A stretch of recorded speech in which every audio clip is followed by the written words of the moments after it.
Hi guys! How are Hey, we doing today? I am joined today by the lovely Miss Kashay, also known as Shay with all the hobbies.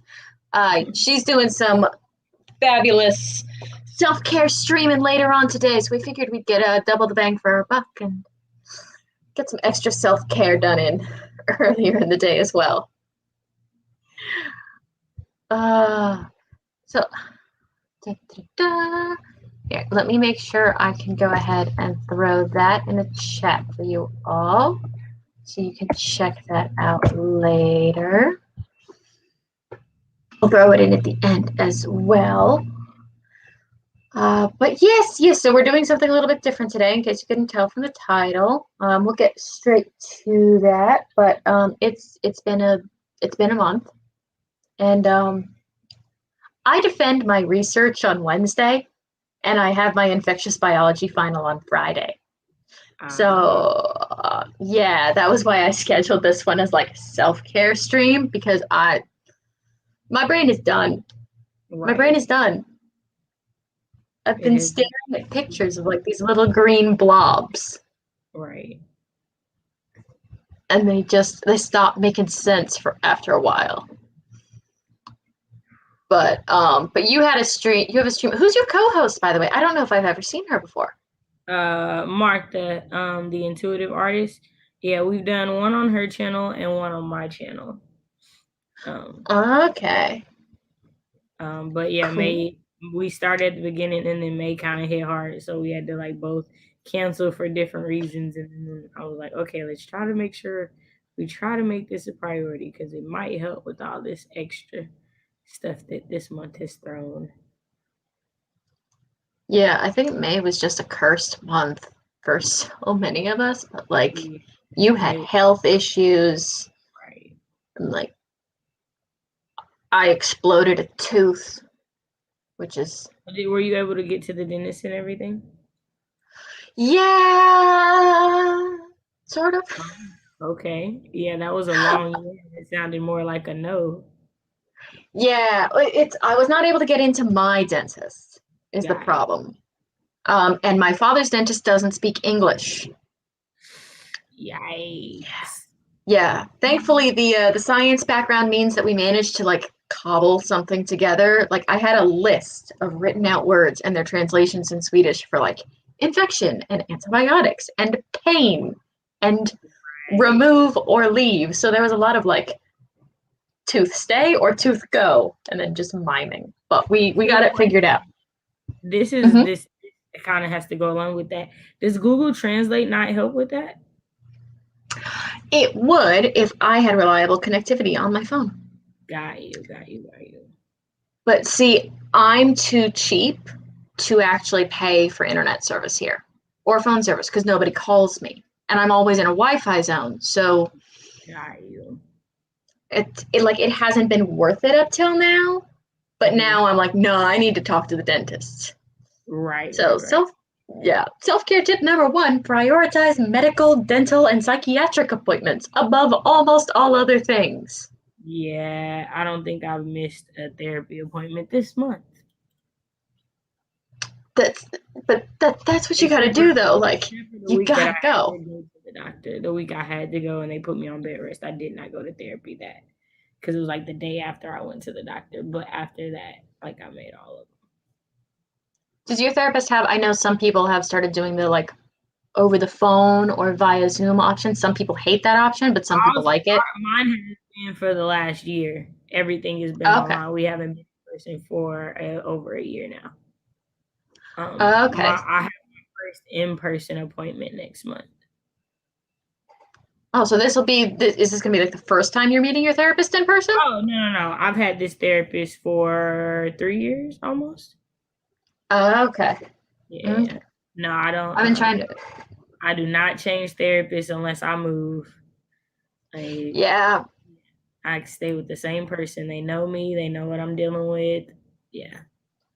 Yeah, once you develop that level of trust, you kind of don't want to have to go into your whole backstory. And it's like, look, I've already healed over this stuff, but we don't really need to dig it up with a new person every time. Legitimately, I moved to a new place, and that was what the therapist did in 2018. He was like, let's just start from the beginning.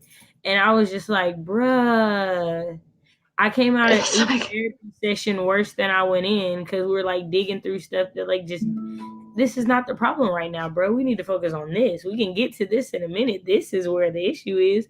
And you're just making it worse right now. So, no, I definitely. yeah, like triage.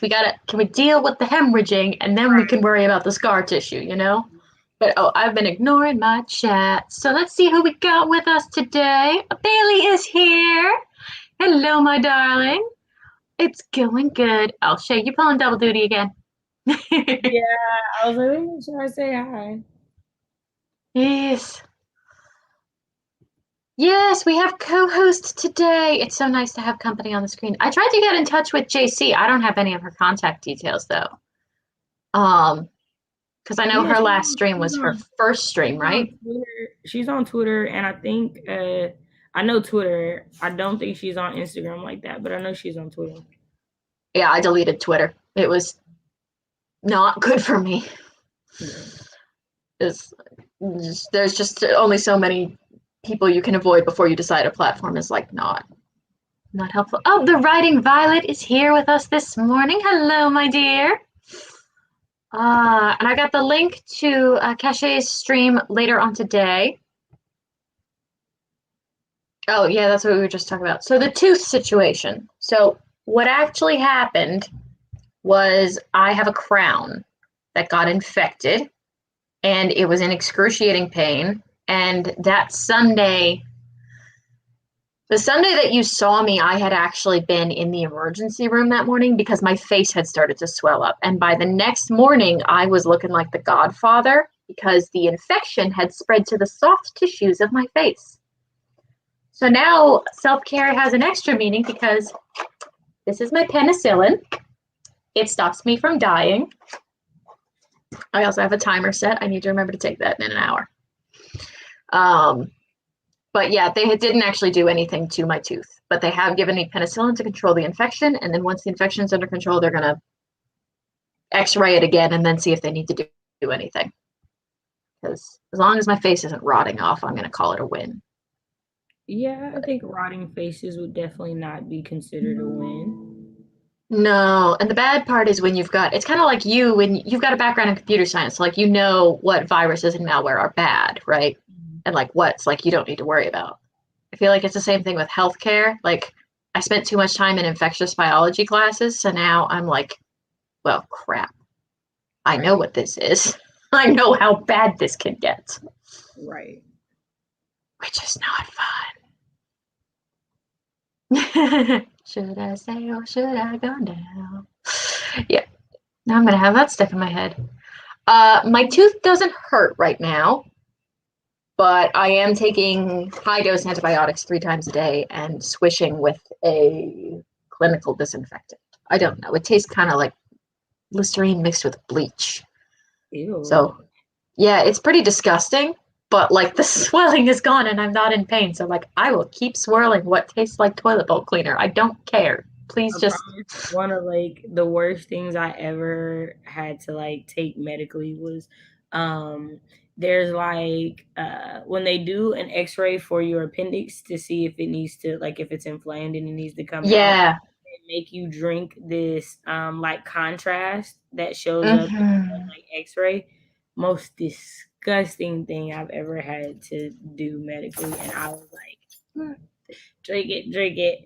And Yeah. legitimately, it was because, like, you know, we've talked about like healthcare systems and whatnot, especially like Mm-hmm. American, like Ugh, the yeah. disparities when it comes to pain. Y'all, I went to the emergency room 4 times in 3 weeks telling them there was something wrong on the right side of my body. They kept telling me I had a UTI. And I'm like, well, I've taken the medicine you've given me. It's not going anywhere. It took my white high school history teacher going with me to the emergency room the 4th time and like sitting and Ugh, advocating for me for them to make me drink the contrast and finally like do the x-ray and see. And yeah. like my appendix was like, I want to say they said it was like less than 15 minutes from bursting when they got me on the operating table. Oh God, Crazy, no. right? Especially because you know how Women get bad ignored. appendix People of color get bursting, ignored. right? Like you know how bad it is for an appendix to actually burst inside of you. Like that's no little Oh thing, yeah, you're talking major surgery. You're talking high risk of sepsis. You're talking right? potential secondary infections from surgical scars because now you've got inflamed tissue that's getting removed through the healthy tissue. I Right. just had a whole lecture on rotting knee joints for the record, which is disgusting. But yeah, no, but like the really irritating part for me in the American healthcare system is that you have to be a very vicious advocate on your own behalf. Oh yeah, for sure. And you can't be, but you have to be careful of how you are vicious because depending on what you look like, the more vicious you are, Mm-hmm. the more adamant, the more it's like, oh, you just want drugs. It's like, no, Yeah. something's wrong. Something's wrong. Oh yeah. No, it gets so bad. Like I had I had a cyst. It was 4 centimeters in diameter. Went to the emergency room. Right. The emergency room says you're fine. Go home. And I'm like, cool. So then 3 days later, I start spotting bright red blood. And Mm, my brain that knows medicine is going, this is arterial blood. this is not So I the panicked and yeah, I made an appointment with Planned Parenthood because they were the only people who would see me. And I was like, why are the resources so limited? Like half of us have uteruses. This should be a thing that we can access. I got to Sweden and I was like, I'd like an appointment to check up on the cysts that are growing inside of me. And they were like, okay, are you in pain now? And I'm like, nope. And they're like, okay, it'll be 6 weeks. And I'm like, that's a long time. And they're like, well, call if you're in pain and we'll change the appointment time. And I'm like, okay. So then I was in pain and I called and they were like, okay, so we'll see you in an hour upstairs. I'm like, oh, the whole thing was 200 kroner, which is $22. man, that sounds like heaven on earth. Cause yeah, my Mm-hmm. copay is $10 with insurance for a regular appointment, not an emergency appointment, a regular appointment. Oh, I didn't even get charged last time I went to the emergency room. They were like, well, we didn't treat you. We just evaluated you. So you can leave.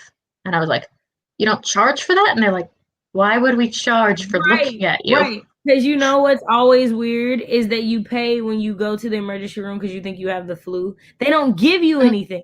They tell you to no, go but they take still your charge medicine you. and go home and rest, but they still charge you. Mm-hmm. It's like, you know what? If this is the medical system, I'll just start diagnosing myself and like just hand over the amoxicillin. Like if that's all you're gonna do for me, Right. WebMD has got me figured out. Which, for the record, medically that's a bad idea. But the U.S. healthcare system is flawed. Extremely. Oh, we got a question about your blankie. Did you crochet the blanket behind you? It looks like a granny stripe blanket. It's so pretty. This is not. This is a corner to corner. I did crochet this though. I crocheted this. This is a granny square, but it's the granny spike stitch, so it looks a little bit Uh-huh. different. This is another start of a granny square, and then it goes into a spiral. And then this is the. Now I'm hoping I don't mess up my nails and showing y'all this, but this is the traditional granny square. So yeah, but yeah, I did. Those are nice. Anything that's crocheted that's not like clothes yet because I don't know how to do clothes yet, but I'm working on it. I did. If you ever catch one of Bailey's Twitch streams, you should absolutely Bailey. You have to show her your little crochet army. She has the most adorable. Oh, Ooh, okay, yeah, I have to look you up on Twitch. Like I'm still learning Twitch and like everything because it's low key confusing for me right now. So I'm still trying to learn it and it took everything. me a month to figure out how to watch. Like, Right, and there's so many things that people do when they're watching, like paying for stuff or like sending stuff, and I just be like, I don't know what's going on. So, but I'll definitely have to check you out on Twitch for sure. Now that I know. yeah.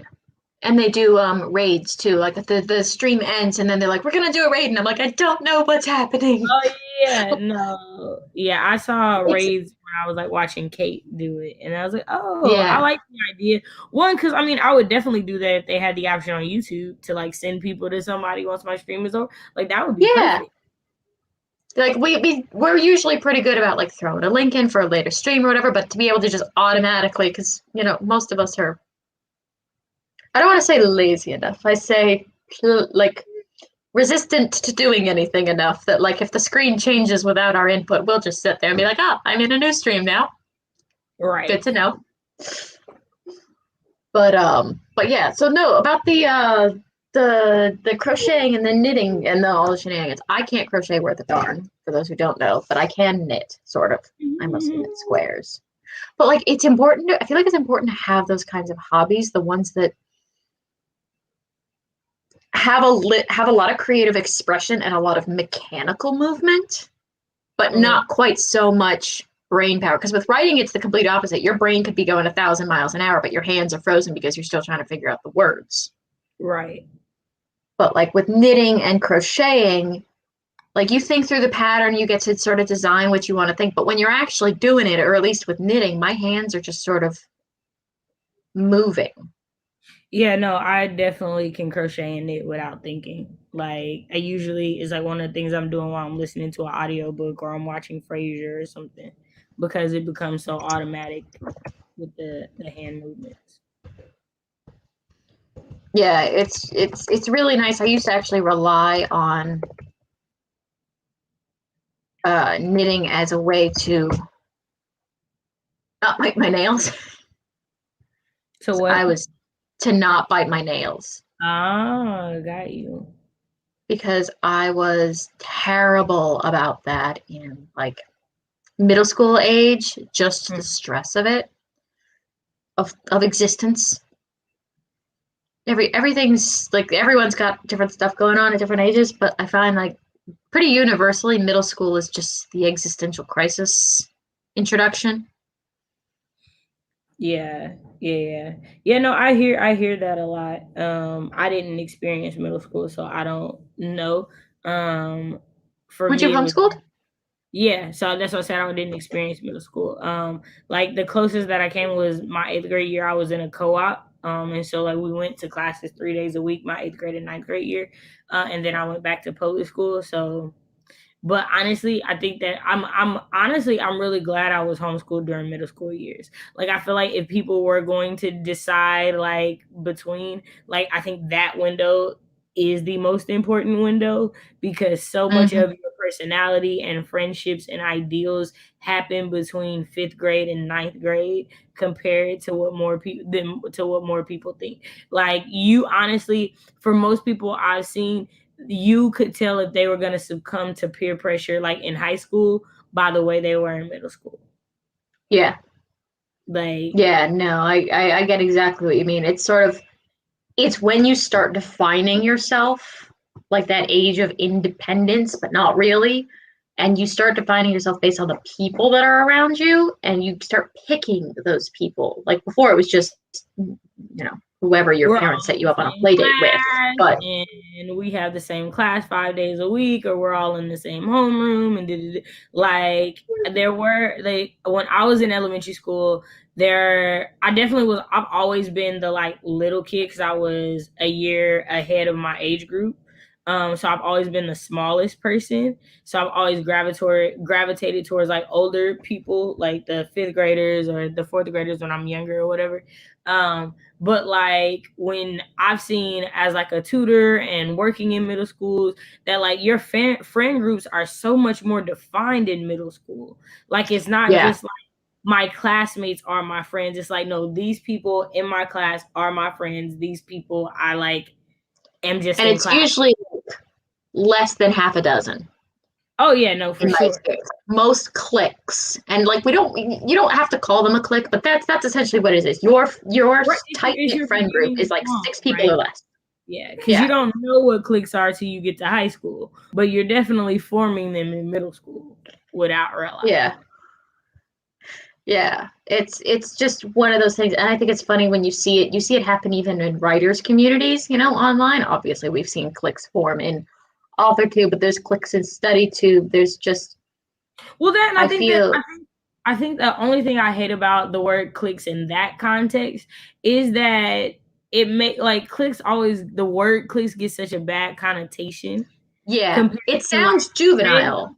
right, compared to friend groups. Like there's just people you vibe with more Hmm. than others, right? Like so for me, like I know that like there's been like the like clique of like black author tubers, and it's like it's not a clique, it's that we didn't have a space. There weren't those Yeah. of us. So now we gravitate towards each other to like work together, like to get to know each other because it was like, hey, we thought we were the only ones out here for so long.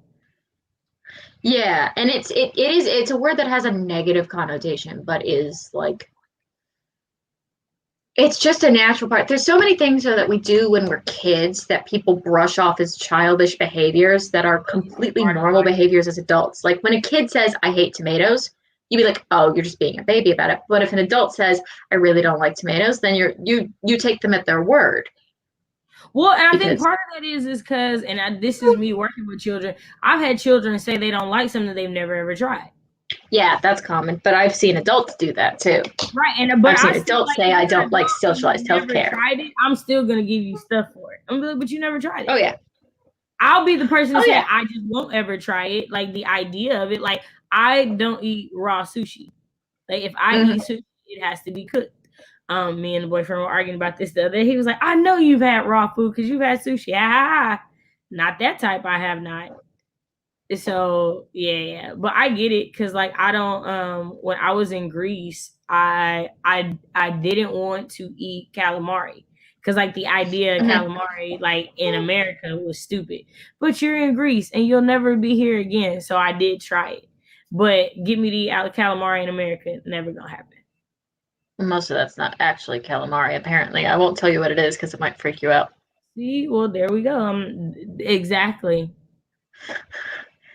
But yeah, it's like there's one thing is that you should always try the thing. So when you say I don't like this and you haven't tried it, but we do that as adults too. And I think that's something that I've started calling more people on. But the other thing is unsupported statement. Like bring it back to self-care. I've started making decisions when people comment on stuff on the internet that Mhm. makes me feel away. I've started doing this thing where I figure out whether or not I'm willing to engage with them enough to attempt to understand and challenge their beliefs, whether I'm willing to let it slide as you're being an idiot, or whether or not I'm like, no, this person's not worth continuing to communicate with. But generally speaking, if they're worth me continuing to communicate with, I'm going to call them out on it because I'm like, I hold you to a standard. So don't be saying that stuff on the internet. If like somebody posted a thing about private businesses being able to refuse homeless people, and it's like, well, I mean, on the one hand, yes, it's a private business. You're allowed to refuse service. And on the other hand, there's don't be a jerk and don't take away resources from communities that seriously need them. So it's like, I don't know, I've had to kind of walk that line of like how much I'm willing to engage mentally with someone to try and be like, you know that you're being a dick here versus just being like, nah, you're not worth my time, Yeah, you no, know? I realize that I honestly don't engage 90% of the things that I see that I don't agree with. Because for most people, they are stuck in their beliefs and there's not too much changing that you're gonna do. Honestly, I Yeah. just appreciate it for it to be like, huh, oh, I thought you were cool. I realize where you are and where you stand, and I probably won't rock with you anymore. Like that honestly is like the best part about it for me is just letting me know like where people stand. Like, ah, now I know that you feel a certain way about a certain thing. Okay, Oh no yeah. longer interested in forming a social or parasocial or business connection. I mean, honestly, that's one of the great resources of the internet is that you sort of it's a little easier to find people's problematic behaviors. You know, the bad part is that it's all on blast, but the good part about it has been that like people be showing themselves for Right. their Honestly, flaws. It's like, to me, it doesn't even really make sense the number of older people that it's happening to, because like you are we if you are 30 years old plus, you definitely understand the power of the internet, and you should have already, like, if you like, not having your tweets privatized, not having your Instagram privatized on any personal thing, Yeah. if you're over 30, would be stupid as all hell, because you should definitely know better. Oh yeah. Yeah, like if you're online and you're there, if you're online, period, quite frankly, age be darned. But if you're online, you need to be and you're trying to represent yourself or a business, you need to be understanding that line between your personal account and your private account. You need to be making sure that the stuff that you think is private is not, like, don't have that, just don't have that on the internet. Just don't Right. have Well, that out there. even in that, like, it's like I think people forget that, like, children get on the internet. Right. Yeah. Like, so most people start their social media careers as children, not as adults. So of course Mm, children don't understand what they're doing at the time. And I always think it's interesting, like, how people hold people accountable for stuff. Like, how do you hold someone who's 30 accountable for something they did at 17 that they haven't done since they were 17? yeah. Evan Edinger, I think is his name.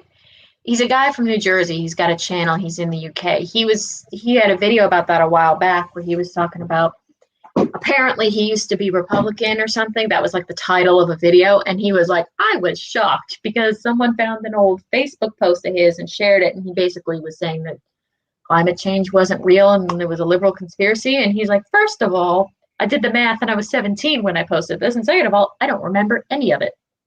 He's like, I Right. don't remember this documentary that I'm citing. I don't remember this thing that I wrote. I don't remember, like, I'm pretty sure I copied and pasted it from somewhere else, but like, I don't remember it.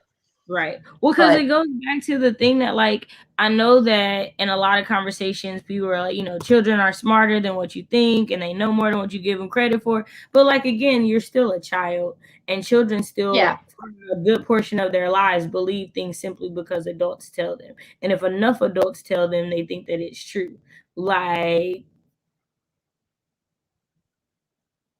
uh, so how many things do you think as a child that weren't really your thoughts, but thoughts that were taught to you to think? Like, yeah. Oh, have you seen Therapy While Black on Instagram? I don't know. I know I follow a lot of Black therapy pages, so I'm not. Okay, she's got a lot of really great content, but she has a whole, like, subsection of her content that's about internalizing external expectations and how problematic that can be for your mental health. Like, it's a whole 1 out of 4 posts ends up being, I love her posts. Um, and so she's got a lot of that, of the sort of like the expectations that you absorb. You have to recognize where they're coming from and whether or not they're serving you, and who's benefiting from that expectation, Right. because it becomes very toxic when we start internalizing them. I'm ignoring the chat, so I'm going to say hello to the people. Hello, Stephanie. How are we doing? Oh no, the exam is on Friday, so I haven't had it yet, but I can't stare at this stuff anymore. And quite frankly, I've basically written it off as I'm going to fail it, which in the US would be alarming and terrifying, but in Sweden, it's not. Because there's another exam 2 weeks later, and if I pass that one, absolutely nothing bad happens to me. Actually, if I don't pass either of them, nothing bad happens to me. I love Sweden. Plus, the preview exams are public documents, so I can study from those. USA is on the bottom of the list when it comes to healthcare, sadly. Yes. Oh, these are old. Stressed in Canadian healthcare. Yeah. Oh, Man, this is Bailey's Twitch. Cola Bookshelf. okay. Yeah, she's got the same Instagram sort of thing. Okay. Uh, Instagram handle. I am The going to crochet type. talk made me pick up my work in progress crochet quilt. See? There we go. Yeah, I have a few works in progress right now. Isn't that always the way though? Like stories, quilts. I feel like most creative people have at least a couple of things going at one time. I Right. don't know anyone that's like, no, I only have this one thing that I'm working on. I'm like, how? How does that work? CLAB. Oh, collab bookshelf.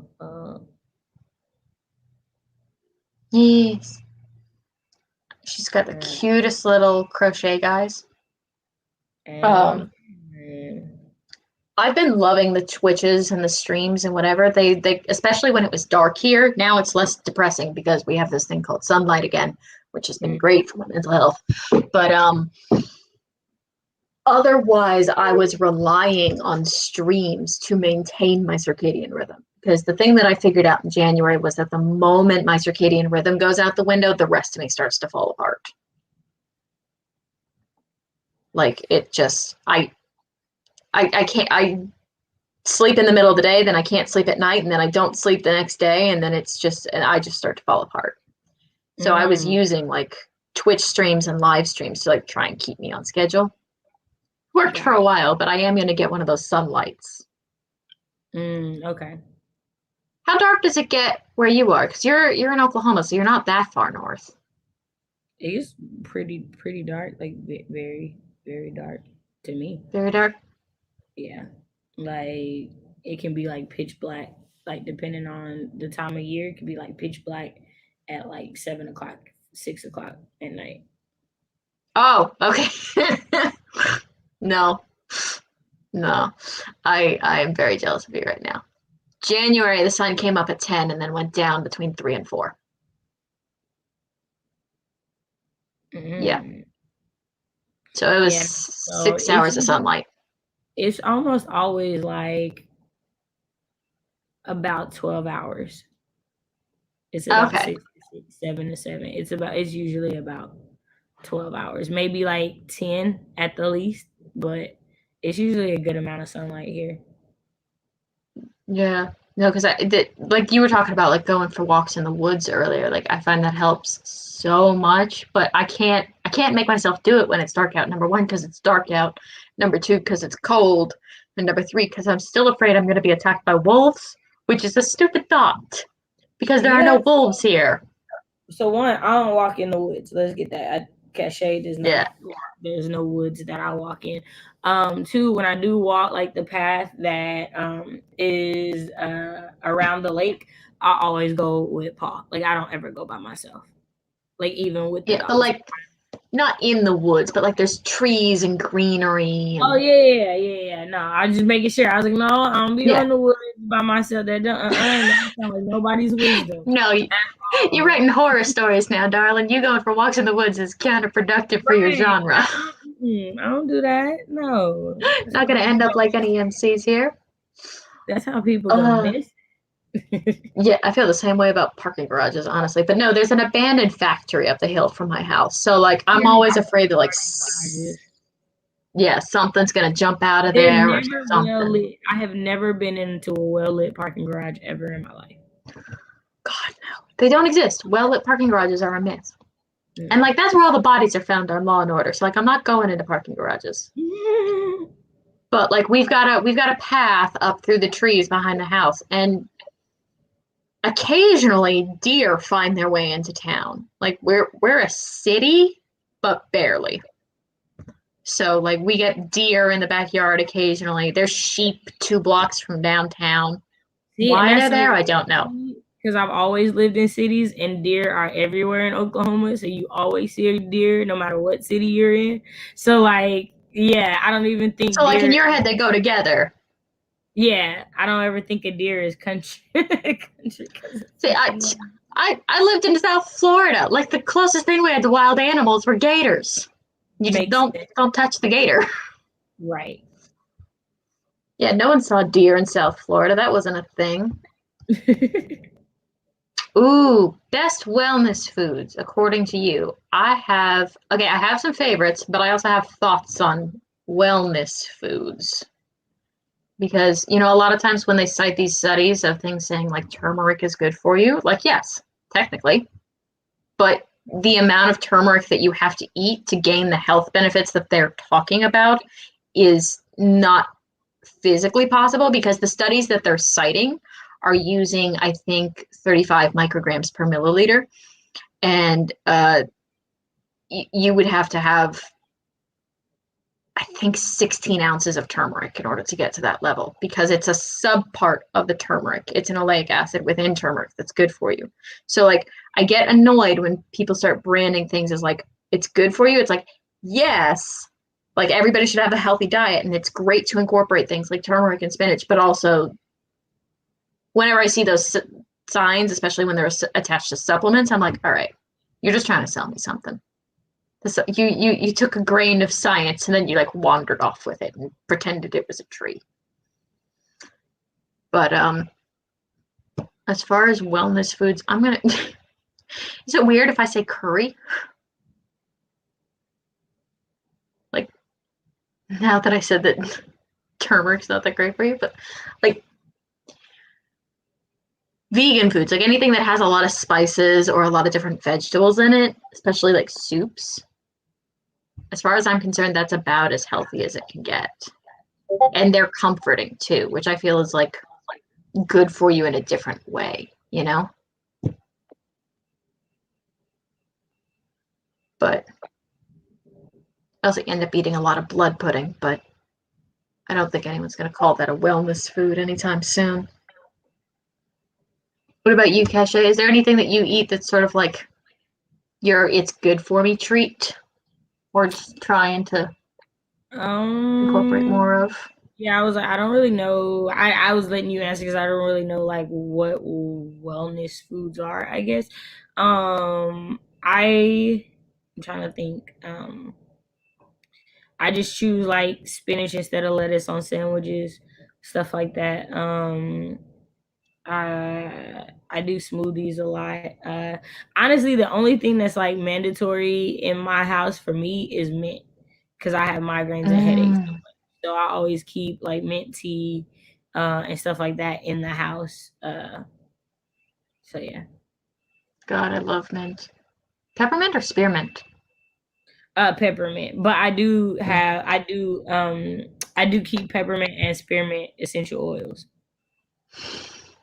I had a chamomile and mint blend at one point, and I don't normally go for chamomile, but the mint kind of covered it all up, and Yeah. it was great because I would have a cup of that and I'd just be gone for the night.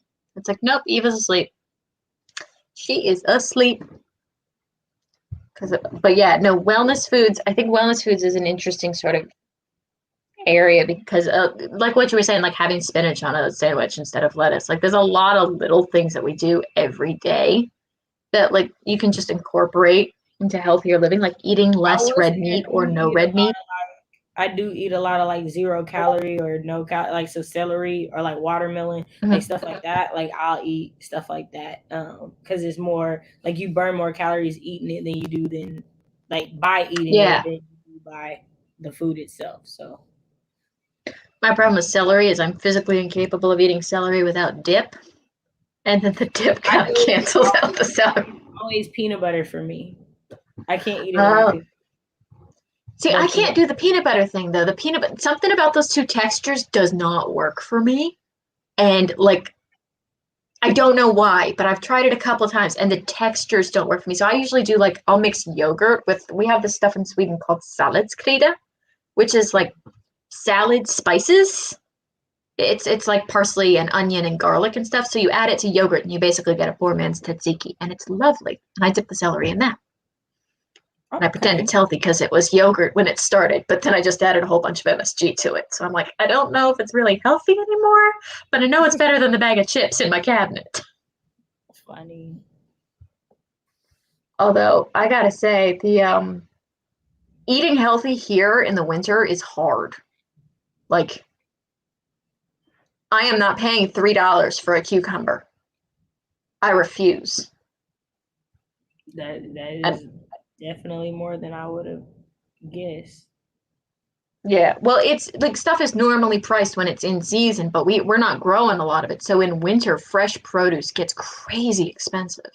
Mm. Ah, Stephanie woke up super early, was able to catch. Yay! Yes. Good morning, Miss Stephanie. Yes, it is early in her time zone. She's way out there. Tiny It's early Scribe. in my Good time morning. zone too. It's not even 8 o'clock in the morning yet. No, yeah, it's early for you guys. This is part of why I keep missing everyone's streams. Time zones be evil. I keep thinking I'm gonna start doing a like if I did an early morning stream, like a 6 a.m. stream, that would be a midnight stream on the East Coast. So I'm like, maybe I'll do that. But on the other hand, I don't want to get out of my bed at 6 a.m. Right.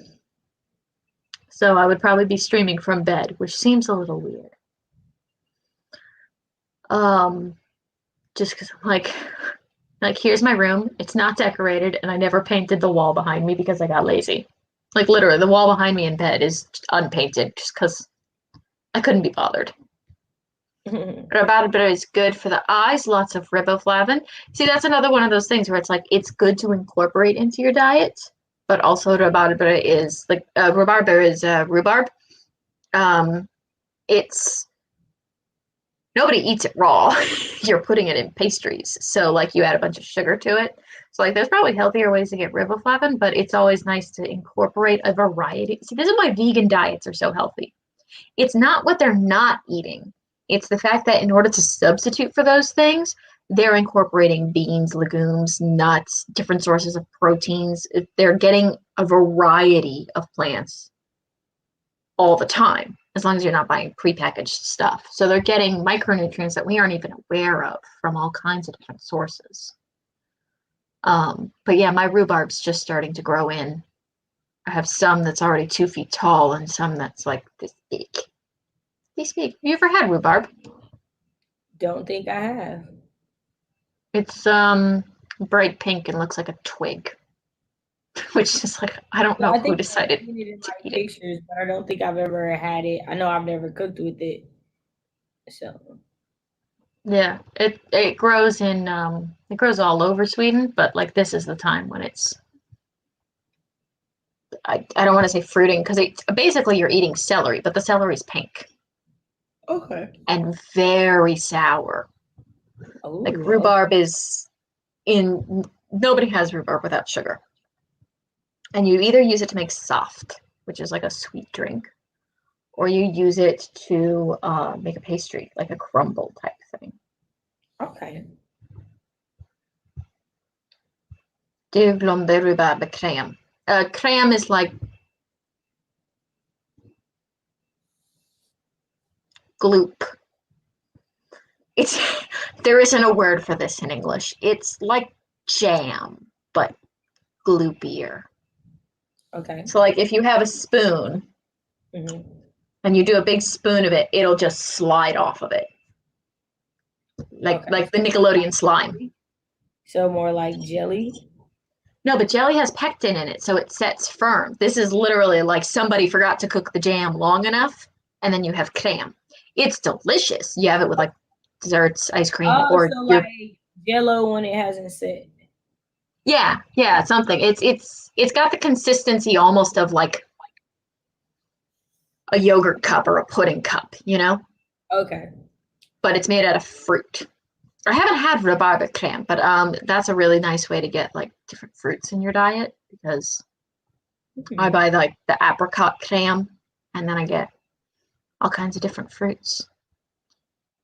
You can eat very, very unhealthy as a vegan. I know after being vegan for 8-ish years, vegan can be so far from healthy. It's not like, yeah, vegan can, like, if you're eating a good vegan diet, like if you're cooking yourself, you incorporate a lot of different foods, and you do have to be aware of amino acids, which is can be tricky. But like, I think in general, anytime you have a diet of convenience,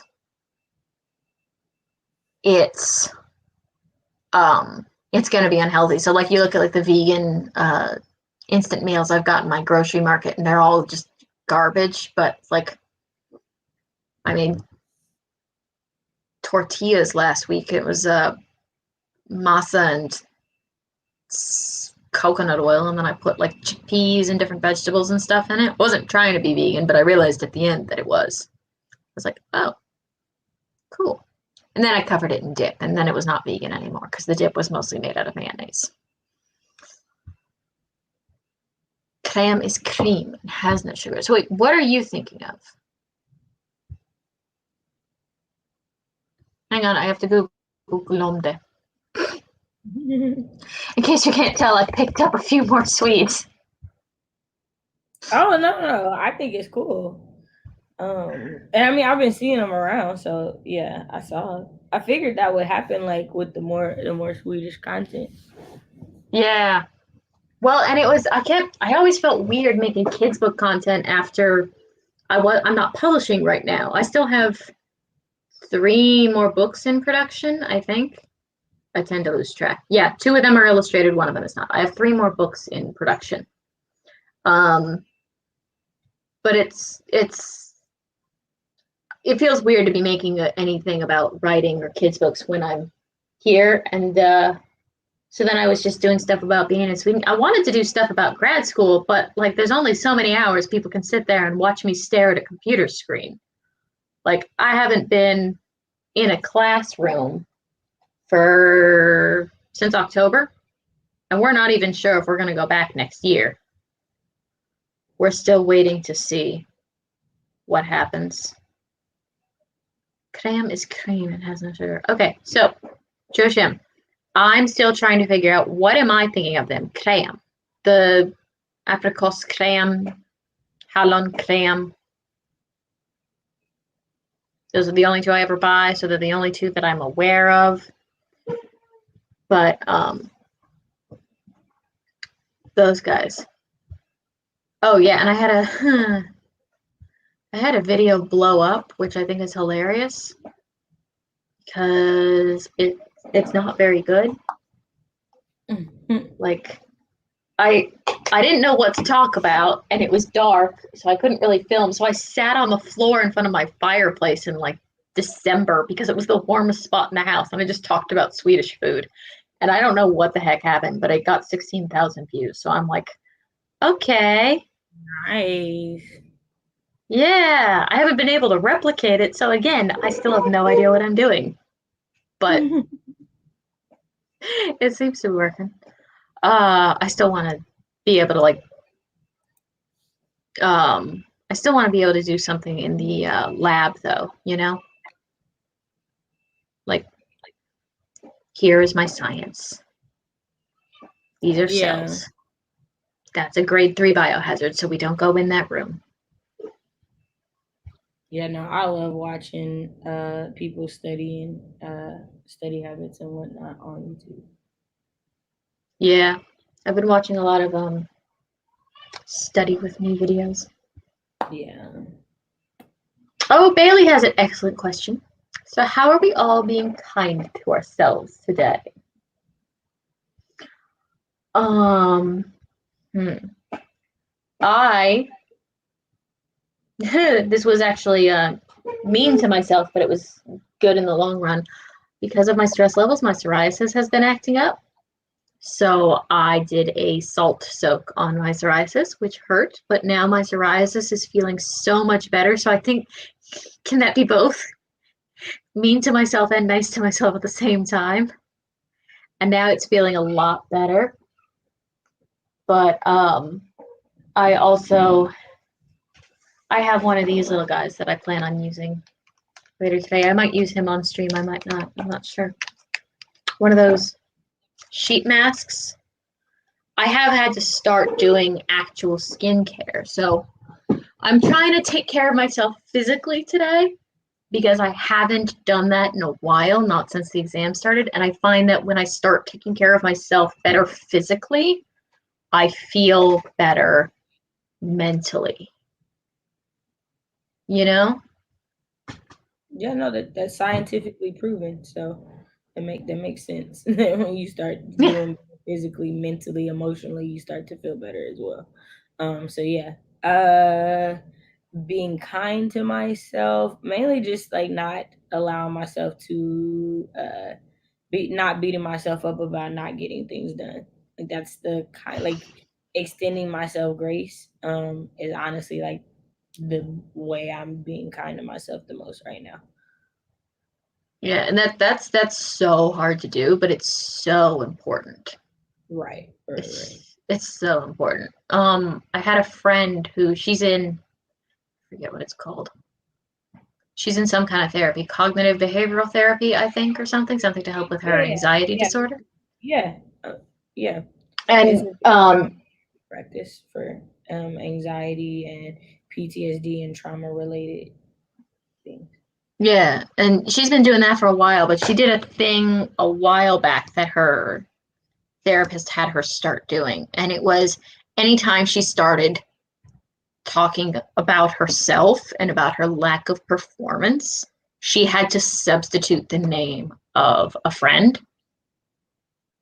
And it was like the immediate brain switch of like, you don't talk about my friend like that. My friend is a great person. My friend is trying. My friend is dealing with a lot right now. And then it's like, why are you letting them? It's okay for them, then it should be okay for you. You should value yourself and your own respect as much as you value your friends. So that helped her a lot, but it never worked for me because by the time I get to the point where I'm engaged in negative self-talk, I'm too far gone to do that. Let's put it that way. Yeah, I think for me, it's not even like I'm very good about not verbalizing things. And I know that that came from like therapy, and knowing that, saying things out loud does make things a lot more real for you mentally and emotionally. But it's more so just negative thoughts or thoughts about things. And a good portion of it does come from society and its views on what productivity and success in those things are. And so a lot of times it's just deconstructing that in my head, like realizing that that's the thought that I'm having, realizing that it's coming from I'm thinking as if I'm 100% healthy and everything is working this way and da, da, da. That's not been my life and it's never been my life. So why am I holding myself to this standard? Yeah. And I think the number one thing for me is I always remind myself that as someone who has been through a lot, I've done more than people who have been given more than me. So whenever I'm down on myself and I'm like, but you've done all this and there's people who haven't even done that. So you're still good. Even if you never did Yeah. anything else for the rest of your life, you'd still be good. And I feel like I that has helped me so much more. Yeah. That's true. It You remind me a lot of Evelyn of the Internet's her video on for those feeling stuck in life. I think she did it Mm. like 2 years ago or something. And it's her running and she's doing all this stuff like comparing like people who got back who went to the military when they were younger and they're already back, people who have PhDs or houses or families. And she's like, she compares it to a race and she's like, but what if there isn't a race? What if we don't have to run at all? What if we could walk? Or what if you don't walk? What if you just dance the whole way through and then it's just her dancing?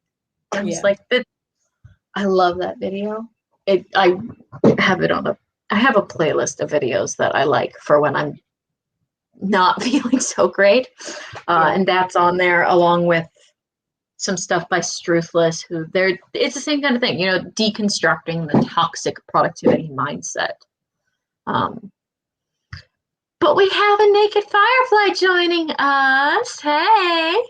Hey, sis. Oh, she had I saw your picture of the new nose ring. It looks very cute. Looks very cute. When she pulled down the mask in the photo, at first I was like, mm-hmm. And then I was like, oh, new nose ring. And then I was like, oh, she didn't have a nose ring before because it suits her face so perfectly that it's like, well, yes, Yeah. it belongs there. But Yeah, it's really no, nice. I took my nose ring out and my face looked off and I was like, never again. I'll never do this again. Like I couldn't imagine like not having it now that I have it. Yeah, I think it's one of those things it's like sometimes with tattoos or just jewelry in general, like some certain people you're like, yes, obviously this belongs here. This is a part of you. Right. Jabria has also joined us. Good morning, Jabria. Oh, crossing obstacles. Gaming is being kind to themselves by going out on their bike later. Oh, if That's you're one of my getting weather where you are, like I am, then that's one of my definitely a good idea. to buy a bike this summer. Oh, you don't have a bicycle? Nope. Oh, it seems weird to me because I rely on it because I don't have a car. So like that's how I get everywhere. Yeah, so we still have like buses here, but I also just don't leave the house. Like, where am I going? I'm No, in that's true. Stillwater, Oklahoma, in a college town. Like, where am I going? I don't have to go pick up my groceries anymore. So, like, where am I going? Nowhere. I'm not going nowhere. Yeah. We had a we've had a recent soft lockdown, I guess. Again, in Österland, in my county in Sweden. Uh, basically spring break happened and everyone went out and got sick and came back and spread it around. So, the usual. So they were Yeah, like, Österland is not supposed to go play with other people in Österland. And it's like, okay. I know some places in Australia are back on lockdown now as well. But I Yeah. mean, I feel like honestly, if we could, if we honestly would have done lockdown properly, we would be Oh, so yeah. much more past this than we are. If we had done lockdown properly in the beginning, we would have absolutely not needed a vaccine. However, being able to execute a lockdown 100% officially wasn't realistic. So, like, we still could have done way better, but like, Right. Yeah, no. I we mean, like need. honestly, there was I, some state like my state never even locked down.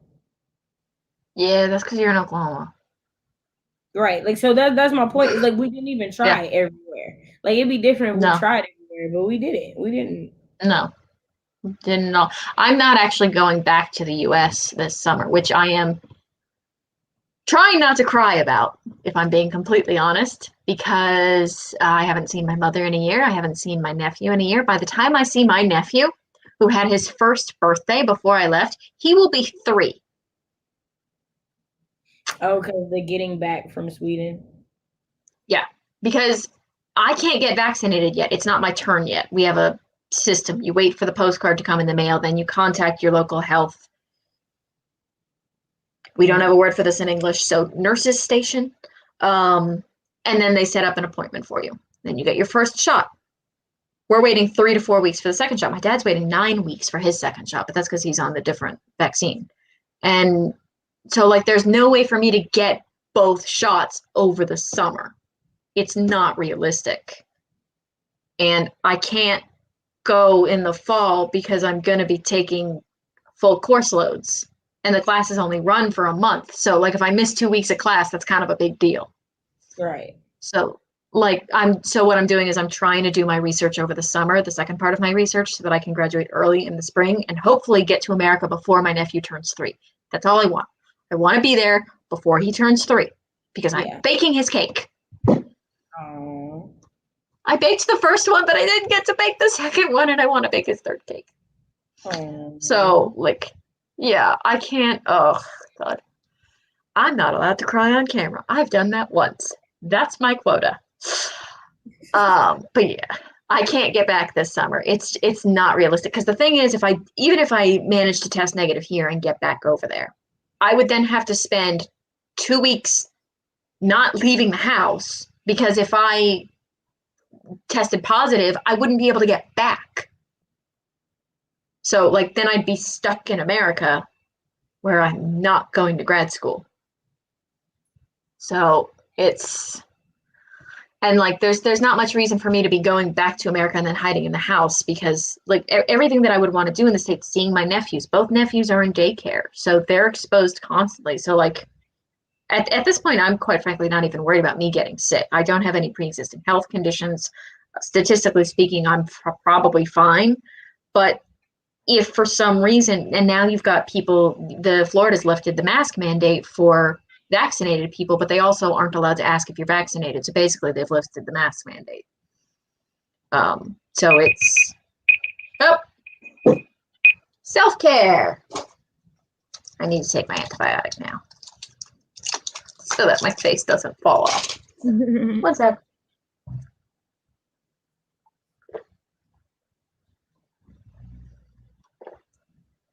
Oh God, that was a big pill. I hate these. But yeah, so there's no way for me to get back. So I'm just going to stay here and try to find a cure for tuberculosis. And I'm going to hope that it's not a vaccine, because if it is a vaccine, I'm going to have a whole bunch of people running around saying, I don't want that. The government's going to put a tracker in my arm. I'm like, fine, die of tuberculosis.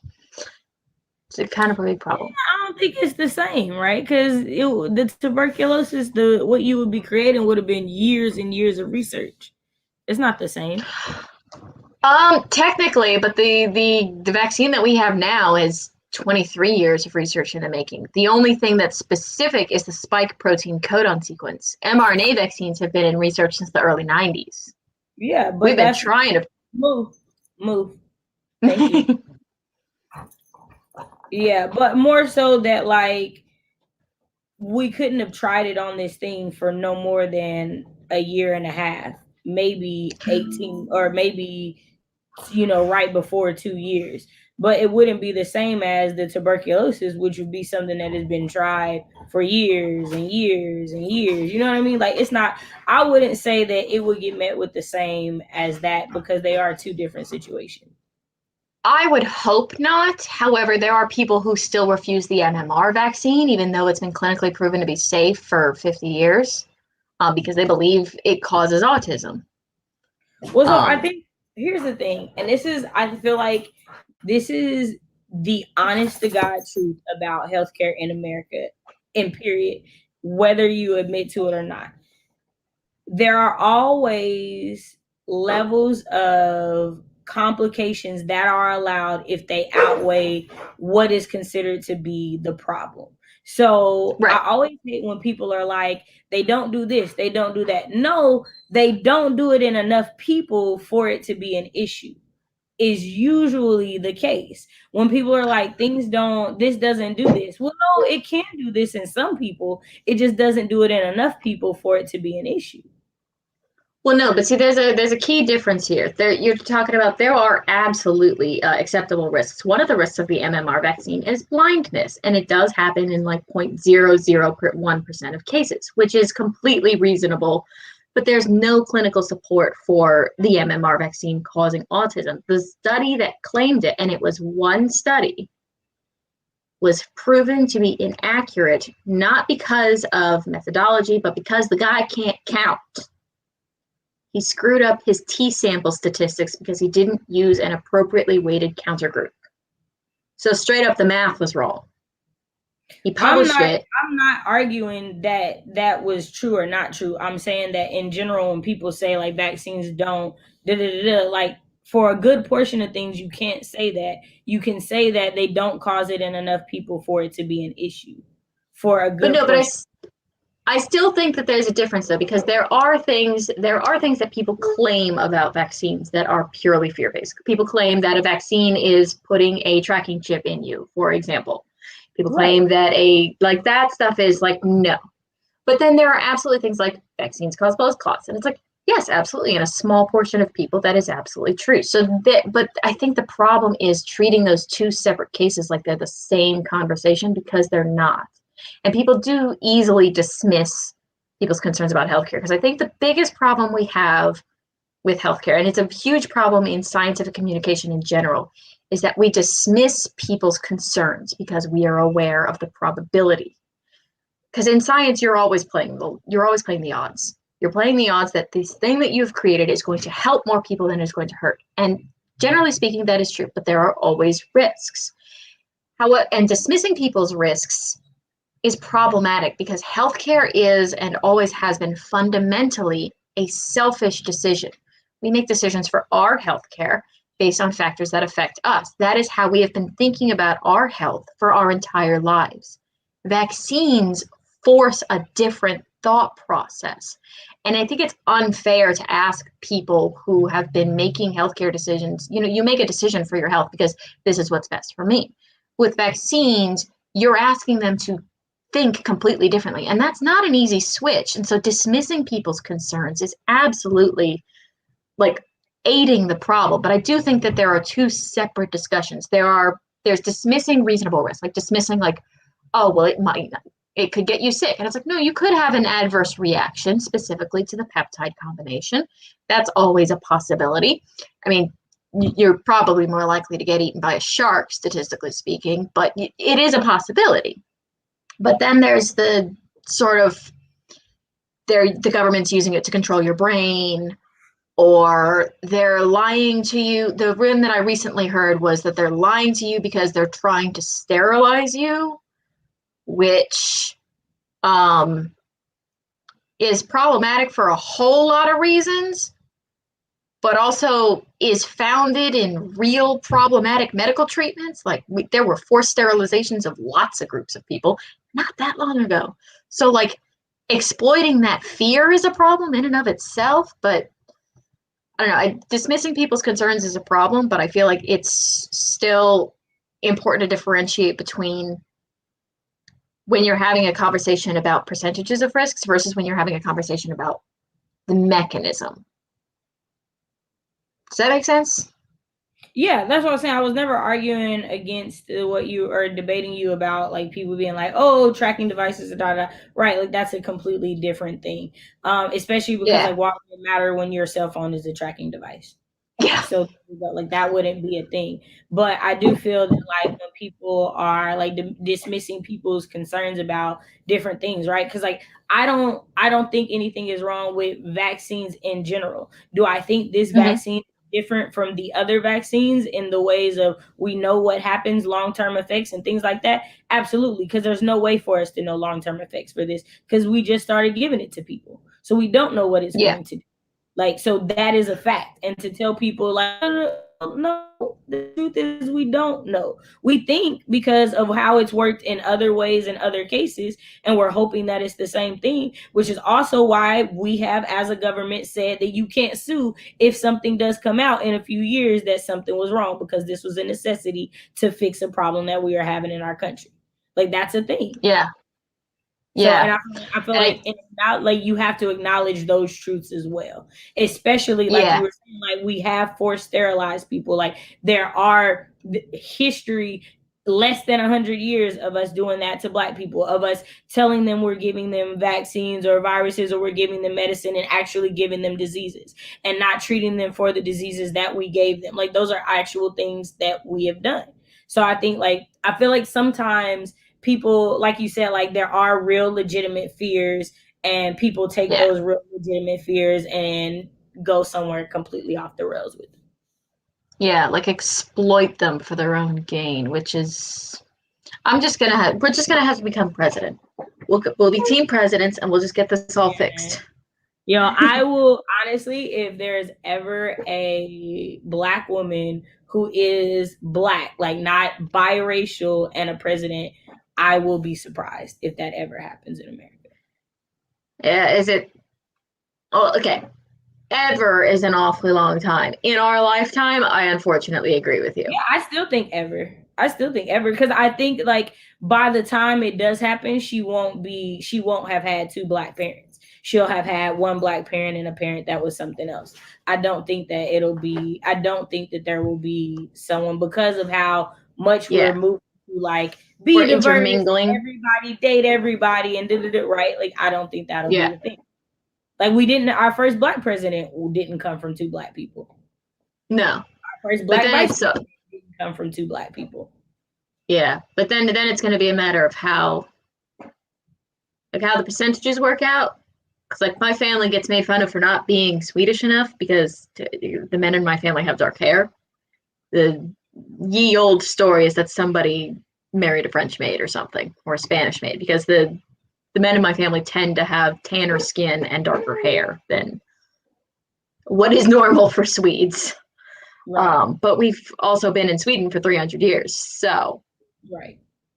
I didn't say they how wouldn't be Swedish is Swedish. American. I didn't say they wouldn't be Yeah, American. I said they wouldn't have two Black parents. That's different. yeah, yeah. No, but it's like when you're comparing like genealogy versus nationality, I guess. But so Jabria slept in this morning, making yourself a good breakfast. Oh, that sounds nice. Yesterday was mentally draining, and today is going to be the same, carving out as many still moments as I can. Am I the only one that uses cooking as like a release for self-care? Like just put on some tunes, cook yourself something nice, you know? I feel like I did before the pandemic. Before that was Yeah. like my life was constantly like cooking. But now we're home all the time. So cooking is just like, oh, I have to eat again. Right. It's like that. Like it's like oh, I gotta get up and go. Okay. All right. Yeah. Well, I guess I'll go do that. You know what's been weirdly helpful is this stupid penicillin, right? Mhm. I can't eat 2 hours before I take it. I have to take it on an empty stomach. And I can't eat I once I take it, I have to wait half an hour. So like I'm scheduling my meal times again only because of the antibiotic, which has actually been nice because then it's like I start thinking about what I'm gonna have for lunch like an hour from now. And it's like otherwise I'd just be eating constantly. Constantly. Although I did make a apple crumble the other day. Yeah, when I was on bed rest and they had me on the pain medicine, I had to eat every time I took the medicine, and that in itself was so freaking tiring because I don't eat 3 times a day, and I had to take Mm. medicine 3 times a day, and so like getting up, like cooking three, like while I was in pain was just awful. Oh So God. yeah, I did No, I not can't even imagine. at all. Do you have to eat like a full meal or could you have like a bowl of oatmeal and call it a day? Well, it said like a meal, but like towards the end, I just got to where I was like making, like eating 2 bowls of cereal and calling it a day because I was just like, I just didn't have the strength to do it. Yeah, I don't do cereal because honestly, it's too expensive per box. It makes me wince, so I just buy plain oats and just add stuff to it. But Ah, I miss cereal. It's why is it so expensive? And yes, the naked firefly, your nose ring has been beautiful. You're getting ready to lift the lockdown tomorrow in Germany. Don't believe them. Oh, there we go. I don't trust it. Give it 3 days and we'll be closed down again. that Yeah, sounds. I think it's gonna get real bumpy over the summer too. So I think it's gonna be important to like find habits and like ways to enjoy yourself that Yeah, don't rely on things being open, you know? Like we've been doing that for a while, but I feel like everyone's excited it's going to be summer. Like, I'm going to go do things. And I'm like, please don't count on stuff being open because if you do and then it's not, you're going to be upset. I Like, honestly wish I lived in a place where that was a thing. Like, as much as I know y'all hate lockdown, I wish we just would do it. yeah. Like, I Well, we honestly don't wish see, we would do Sweden it. doesn't ever really lock down. We have a soft, basically, they told us, please don't go anywhere if you don't have to. And all the Swedes went, okay. But but I have to meet my cousin for lunch at the cafe. And it's like, no, you don't have to. And it's like, well, I'm going to. I'm like, Mm. okay, you guys don't seem to understand what that means, but whatever. We also never had a mask mandate here. They Yeah, we politely request that you wear one on the trains during rush never. hour, but that was it. So they didn't have one in Oklahoma, like at all. In federal buildings. So where the governor was going to be, he said, "Yeah, no mask here, or wear mask here, but everywhere else don't." Jeez. But yeah, so find some nice routines or fun ways to enjoy yourself that will not change if the lockdown situation changes. Because like I think that's been the most mentally exhausting long term is the in and out. You know, like I can adjust to a lot, but the constant back and forth has been just really frustrating. Mm. Oh, One. Bailey's trimming her bangs today. I need to cut my own hair. I've got way too much hair and I still don't have a barber here. Level of education is a problem when it comes to vaccine. Low education equals generally low trust. Sometimes that's true, but you also have to consider that there are a lot of communities where getting told to take a shot by the government has not worked out well. So like I think a level of education. Right, that doesn't have anything. I don't think. I think I know quite a few Republicans with master's degrees who are not getting the vaccine. So Yeah, because of other things. So I don't think. I don't think. I think that. I think that is a misconception for a lot of people. yeah. I I think it think can be true, absolutely, but it's not. I don't. That's clearly not the only factor in play. Right. It's whether you trust the government, not just whether you trust the government, but like sort of.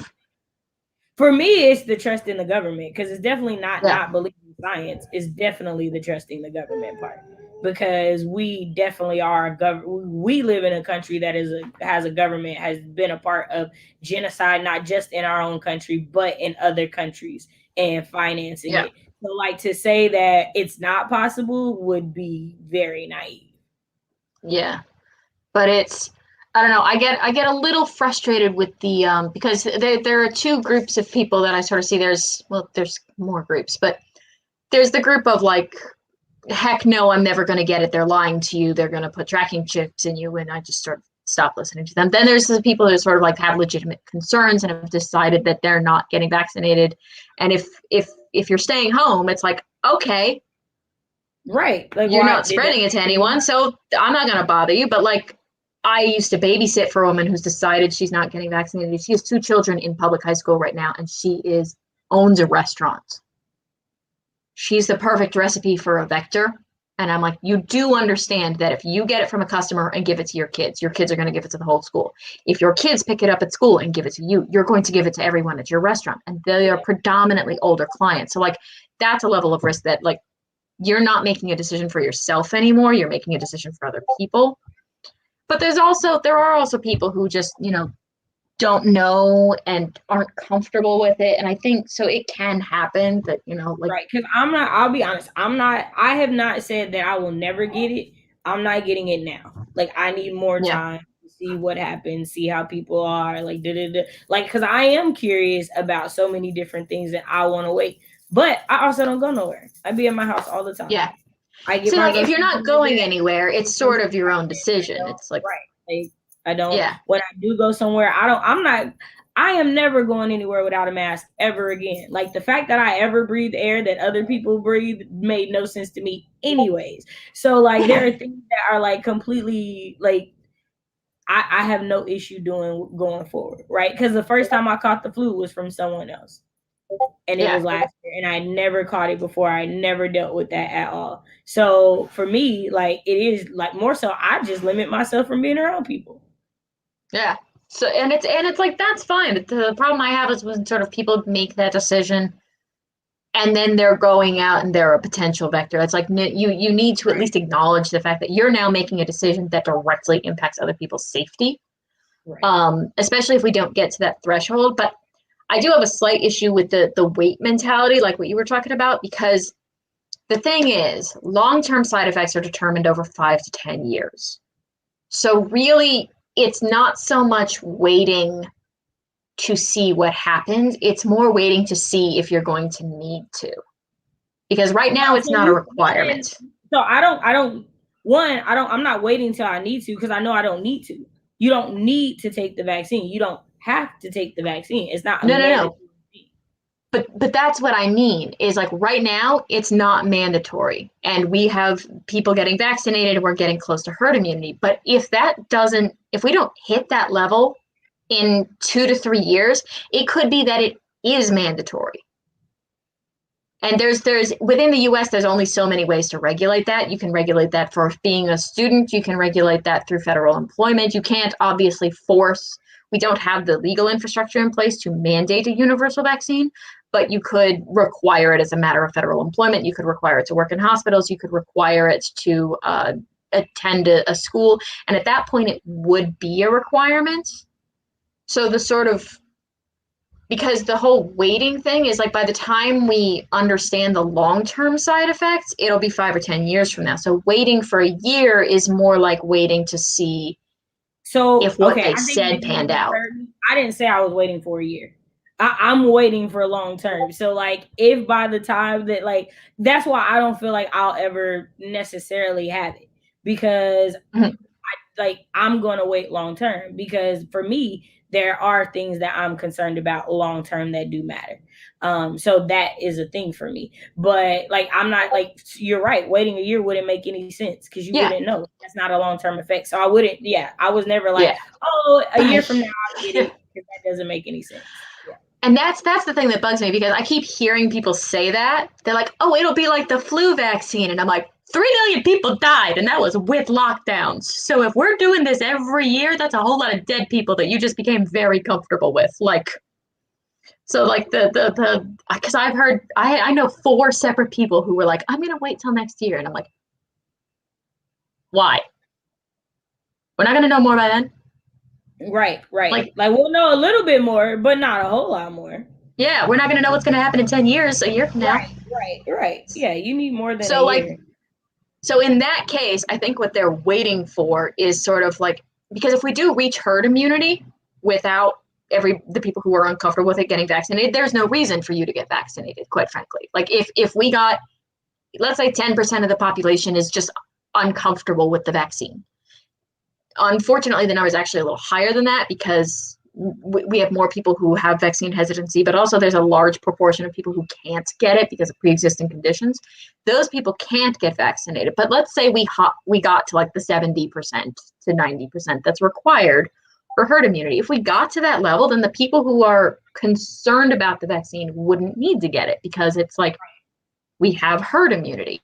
Right. But if we don't hit that threshold and it continues to be a problem, that's the point at which I'm like, historically speaking, that is when they start instituting mandates for education requirements and federal employment, stuff like that.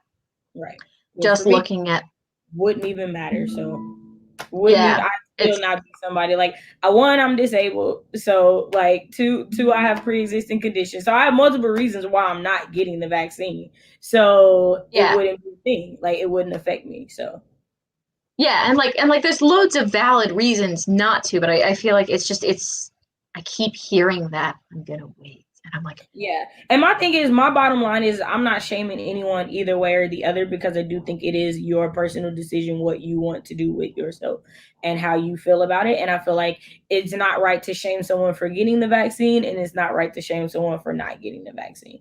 I think the only thing that is wrong in the situation is not doing your best to make the best educated decision you can make. Yeah. I feel like that is that I'm always about. Like if you want to get the vaccine and it makes the most sense for you, I 100,000% support you doing that because it makes sense, right? Like, if that's what makes sense for you, that is great. And I think that's been the only thing I've hated about the whole vaccine situation is it's like you're shaming people one way or the other, and it's just like, I do still think that like medically speaking, the vast majority of people should probably get vaccinated. People are going to have personal reasons not to want to. And like you're staying at home, so that's fine. But it's one of those things when like the woman that I used to work for, when you are a vector like that and you're making that decision on the behalf of other people, it's kind of Typhoid Mary like. I mean, she refused medical treatment for 3 years and 22 people died. So it's like I absolutely we need to make the best decisions we can for ourselves, but I also think that there's a level of like self-awareness you have to have about how much risk you're posing to other people. And like if you're going out every day, then that's something that you need to consider as part of like not just your risk, but your risk of transmission, your risk of being a vector.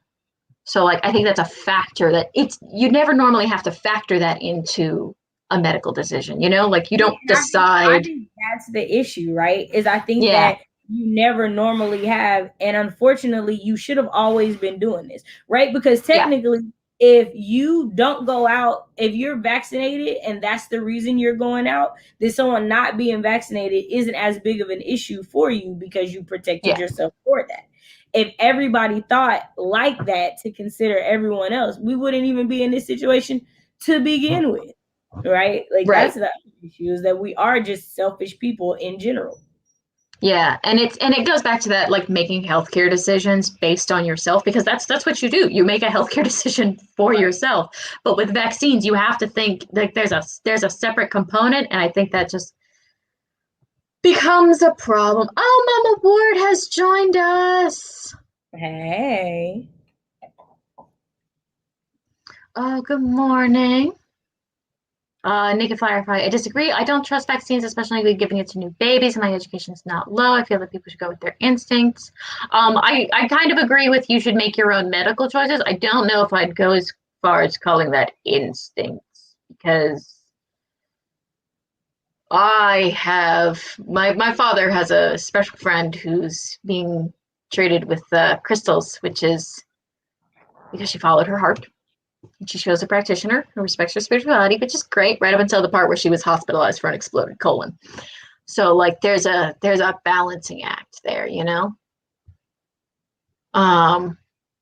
Okay, back to self-care. This is the problem. I'm too much of a science nerd. We're getting into like, and unfortunately the panini is like so much a part of our mental health over the last year and a half that it's like it's hard to ignore, you know?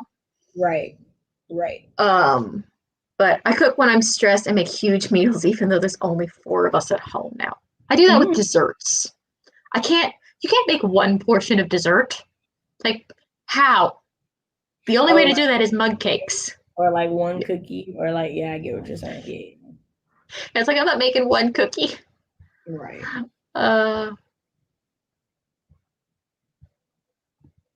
True, but low education in combination with community factors, how you're treated gives low trust. See, I think the problem there is low trust, but that also correlates with low reliability. See, if you can trust the resource you're talking to, that's a different matter. But if that's two-sided.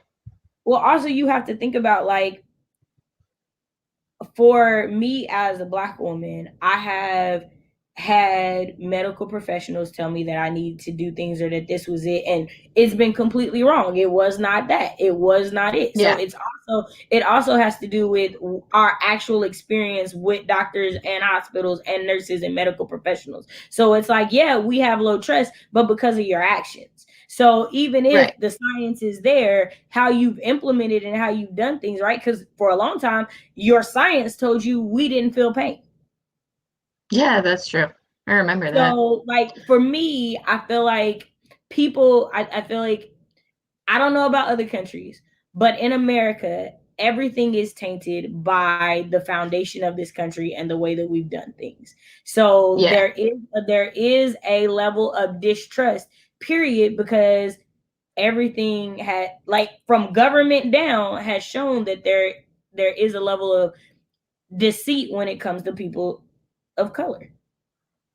Yeah, but I think that's an important thing to note, is that it's an American perspective because of the way that the U.S. is run. Because Joe Kim's here with me in the land of Sweden, so it's like completely separate racial dynamic. Right, and that's what I'm saying. That could be the difference with why people don't trust it there. Yeah, and our biggest vaccine reluctance group here is predominantly refugees, which I can completely understand why, if you're fleeing a totalitarian dictatorship, you don't necessarily trust the government when they tell you to take a shot. But at the same time, they're also the communities that are the most at risk, because a lot of them have lung scarring. So it's kind of like, I want you to listen to me because I'm telling you this is good for you, but I know you don't want to believe me. So I think fundamentally we have to find a way to close that communication bridge. Like, if we're just having 2 separate conversations, nobody's going to actually listening to each other. And it has to be a 2-way conversation. Otherwise, it's a lecture and everyone's falling asleep. Right. Especially if it's a Zoom lecture. Mask mandates here. Yeah, we never had those. Colorado has masks everywhere inside and social distancing outside, but the problem was we were one of the first states because of the ski. Oh, right. Well, see, and that's the other thing. It's because I honestly think that I had it in the fall of 2019, the fall going into the winter. Had never been that sick, pulled a muscle on my rib cage, had an upper respiratory infection, like all these things that had never happened to me. But that also goes back to the way our government handled things. We lied and act like we didn't know it was a thing. Because when I went to go find out that I had the flu in February, they were only slightly talking about coronavirus might be a thing. Yeah. And I definitely think that it was here before then. Yeah, no, we've traced cases prior to 2020. We know that it was here prior to 2020. It's the frustrating thing is trying to tease apart what science is saying versus what the governments are saying, because they're 2 different things. They're two different things, but like the science is trying to communicate, but that's part of the big problem. Scientists aren't great at communicating.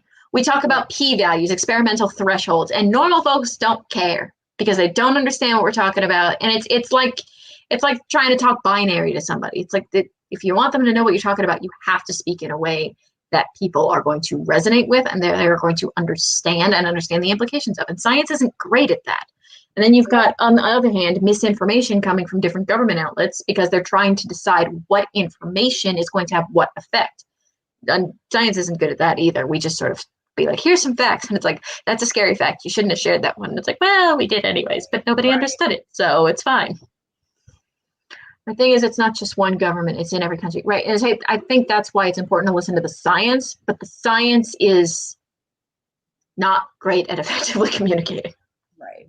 Well, that, and then I'm not sure how many people are aware of science concerning this that happens outside of this country. Yeah. Because if the science and the companies and everything are coming out of America, then low key it does still come from one government, and that's the scary part. That's why right, but that people like yeah. the knowledge of how things are constructed isn't disseminated properly.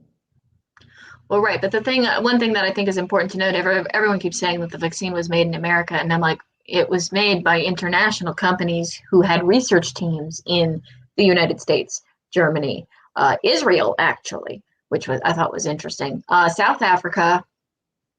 Where's the blonde from? So somewhere that speaks English with a funny accent. Possibly Southeast Asia or Australia. But like, so they say in America, but they're not really. It's kind of like saying Ford trucks are built in America. I was like, well, yeah, except for the part where they're designed by a German and an Austrian and the parts are made in Mexico. So there are international teams all over the world. In fact, a lot of the research. No. So yeah. I don't think what I'm saying is the company, the capitalistic part of that still being in America is part of the issue, right? Yeah. So it's not that we don't trust. One, it's that they don't publicize as much that there are research teams from other countries under other governments that do those things. Primarily for the news here, it's American doctors, Black people doctors are doing it. Like, it's pandering to try to make you more, like in America, more willing to do it. Because, right, like there's Black doctors working on it, but y'all didn't show it until right before y'all were trying to let us get it. Right? If there's Black doctors working on it, show it throughout the process. Like, those things come off negatively to us, right? Because it's like, she's been on the team the whole time. Why do we just now hear about it now that you're trying to get us to get the vaccine? Why wouldn't this be something you would show constantly? And I think that's where the thought process comes, because there are, like, the way that we are shown things here in America are to put America in the light. So it is to make it like, no, we're Americans and we're making the vaccine and that's why you can trust it. And then it's like, but that's exactly why I don't trust it, because you are American and we know that those rules and things exist. Yeah, I think it's, I don't know, the politics and the science need to get separated, but I don't know how to neatly do that. You can't just tell people to exclude their life experiences from making a very important decision, right. You know? Right. I would be okay with lockdown if one half of people weren't scared of everything and blaming everyone but themselves, and the other half are just, we're protesting lockdown. I'm just done. Yeah, I think that's sort of, you get a lot of very strong reactions to lockdown, and sometimes that's making the situation, actually a lot of times, that's making the situation worse.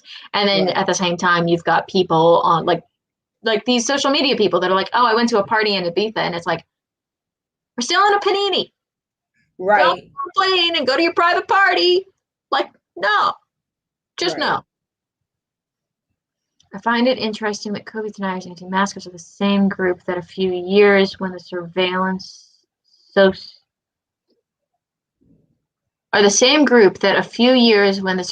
society studies came out were threatening to wear a mask all the time. I don't think I know what you're talking about. Yeah, I Surveillance was gonna say I have anxiety no idea studies. what you're talking about. But yeah, no, I have never been one of those people that says COVID don't exist or don't wear a mask because I believe both of those things are true. Yeah. I Mm-hmm. think both of those things are true. Like if anyone denies I could go get some samples from the lab, no, I can't. They'd probably arrest me. But it's Right. on one floor down from me. I don't go to that floor for that reason. It's a level 3 biohazard room. There's a negative pressurized lab in there. You got to wear like a mask, like a suit, like you're going to Mars. Like, no. Yeah. Yeah. I'm not, I don't know. I think I know that a lot of people are reluctant, but I'm not quite sure what more testing means. Like, I guess follow up studies or new publications, but the FDA testing that is typically required has been performed. So I guess the question would be the other countries are already performing their testing. So hopefully, when those results come out, more people will feel like at least that it's been validated by other studies. There are some that are supposed to come out in June, I think. So that would be good, but it's not really more testing. They're follow-up studies, which I know non-scientists don't care about, but there's a difference. I'm getting it day one because I've missed face-to-face gaming, and to get that I need the vaccine. Yeah. That makes See, that's the sense. thing. Like if you're gonna be going out and meeting in groups, like that's part of the factor, you know? Yeah. Yeah, same. Naked Firefly. I go to the store and home. Once a month, you deal with people face to face. Right. Yeah, Exactly. you've got a bunch of tiny humans at home. You've got stuff to worry about. You're not going out. My cousin and I both got the vaccine, and after research, and then make sure it would work. It would affect the genetic enzymatic normalities of our family. Oh, yeah, that's a See, good point. I completely support that. Like that makes Yeah, 110% sense to me. Like, yeah, hey, I'm gonna research it. I'm gonna find out. Like, I think this works for me. Da, da, da, and then I made the best decision with that information. I think yeah. you So said it it's perfectly. Yeah, and it's like especially if you have pre-existing conditions, that I think another big problem we have is that it puts an extra burden on people with pre-existing conditions because like some people haven't been able to get to their doctors for months. Now they got to get to their doctor and be like, "Hey, I have a thing that could potentially interfere. Do you have time to discuss this with me?" And they're like, "No." It's like, "Okay, let me just throw a dart at a dartboard then because that's you have to be able to like either do the research yourself or have a physician that you trust. And a lot of people, I don't have a regular doctor here, and I did not have one in the US. So I don't know. Yeah. If I was uncertain, I don't know that I would have the resources to be able to find out what I needed to know. Right, and that's the other part, right? There's been angry talk about, well, how will they prove if you have the vaccine or not? Do you need to carry a card around or something? See, it's a small cost for the normal world, but that card thing doesn't work in America because of HIPAA. They Right, can't actually ask you for your medical records. right. You can't. No. Which is part of why lifting of mask mandates now that we're partially vaccinated is a problem because they said if you have the vaccine, you don't have to wear a mask. And it's like, well, right, but you can't actually ask people if they've had the vaccine or not. So you just have a whole bunch of And people even running if you around without do, you masks. can ask them, but they're not required to answer you, and you Yeah. can't make them leave if they don't. So, Yeah. Technically, you're not even allowed to ask. Like that is part of the Healthcare Information Privacy and Portability Act in the United States of America, which for the record, it doesn't work that way here. When I went to the dentist, he was like, I'm going to give you a script for penicillin. And I was like, okay. I'm standing there waiting for my paper, right? My piece of paper with my prescription. And he's like, okay, you can go now. And I'm like, go where? The pharmacy. Which pharmacy? Any pharmacy. And I'm like, I don't understand. I walk into any pharmacy in Sweden with my Swedish number, which is like my social security number. They have my prescription because it's all in a national database. So, like, on the one hand, that's terrifying to me as an American. On the other hand, it is so convenient. I don't need to see, know what honestly, pharmacy I want to go to. terrifying. That sounds really wise. It doesn't Yeah. sound And it's, scary at all to me. It sounds like that makes it so much easier to go somewhere and pick up oh, your medicine if you need it. Because again, it's mm-hmm. at the pharmacy. So it's in a national database that you have to have access to through your job. So it's not Yep. like it's just some stranger has access to it, right? Because I mean, Yeah. technically, No. it's the same at Walmart when you go or Walgreens. Like every Yeah. Walmart or Walgreens can pull you up, But because of the different states, there are different things that you have to do regardless, right? Yeah. Because I've had to do that between Texas and Oklahoma, like picking up prescriptions and stuff. So I know that it's a thing that you can do, but it would definitely make it a whole lot easier. Yeah, it freaked me out as an American though, because just initially I was like, I don't understand, and then I was like, oh right, I'm in Sweden. But it's Right. so great. And the other thing is I don't have to say what pharmacy, because I go to the pharmacy, I give them my number, they give me my medication. If the medication wasn't ready or if they had to prepare it, what they would do is they tell me it's not ready, we need an hour, which we do in America fine. Right. Or they can actually look up what pharmacy it's at. They're like, we're out of penicillin, but the one 2 streets over next to the ice cream shop's got it. And I'm like, okay. So I pick up medicine number 1 from you and medicine number 2 from there. And I'm like, you can't do that in the States. You go Yeah, in to get your it's a medicine, they whole don't have it. process. You're screwed. You just got to keep popping into places hoping that somebody's got it. Right. Like you can look, like a Walmart can check another Walmart, but a Walmart can't check a CVS. Or Walgreens, right. Yeah, and I'm just like, oh my God, it's so phenomenal to have a universal health record system because, like, they have all of my records. They know what I'm allergic to. All those forms you fill out in the beginning, Right. I do not have to do that. Right. A second cousin and my middle got the Pfizer, and both had more effects than Becky and I. We volunteered to be the guinea pigs of the family. Which one did you get, by the way, Mama Ward? I think she said Dad got Moderna. AstraZeneca. Oh, I she think said she said Moderna? Moderna earlier when she said the research Yeah, part. here it is. My cousin and I both got, okay, so you got Moderna because Dad got AstraZeneca because of his age. Um, and I'm taking whatever they will give me, quite frankly. Partially because of I am on public transportation, so I am aware of the fact that like I could be picking it up. Like I tend to wear a mask on the train. I'm not gonna lie and say I wear it all the time because 9 times out of 10 the train's empty and I'm not wearing it while I'm biking to the train because no, that's hot and itchy, and I'm on a bicycle, so who am I going to bother? But the big consideration for me is that I'm in a lab, so like we're worried about bringing in cross contamination anyways. I don't need to be worried about that. Like I'm already trying to get into the level 3 lab, and the level 3 lab is where my tuberculosis lives, and it's also where the COVID lives. So I want to get into that lab. So I would very much like to be vaccinated because I don't really want to get either of them. But like I'm gonna be right there. Like it's gonna be in a tube, and I'm gonna be here. I'm gonna be like, yeah, I don't want this in me. So somebody shoot me in the arm so that if there an accident happens, I'll be okay. Mostly. Might be fired, but I'll still be okay. Still wearing a mask after all this, Right. yeah. Yeah, it's not changing. Quite frankly, they got a bunch of cute ones now anyway, so all the people that were complaining before, it's like, why are you moaning about? I got a Wonder Woman one. That's cute. Peace of mind. They're so warm in the winter. Like that was the I had my mask on all the time in January because it was freaking freezing outside. So cold. Living in Sweden, I've been wearing a mask every time I go outside of my apartment since March last year. Yep. Okay. Yeah. I haven't had to leave unless I was going to the lab. I haven't had to leave for a while. And the lab's on staggered scheduling. So like it's not a crowd of people doing science at the same time. Yeah. Yeah, they are. They're so warm in the winter.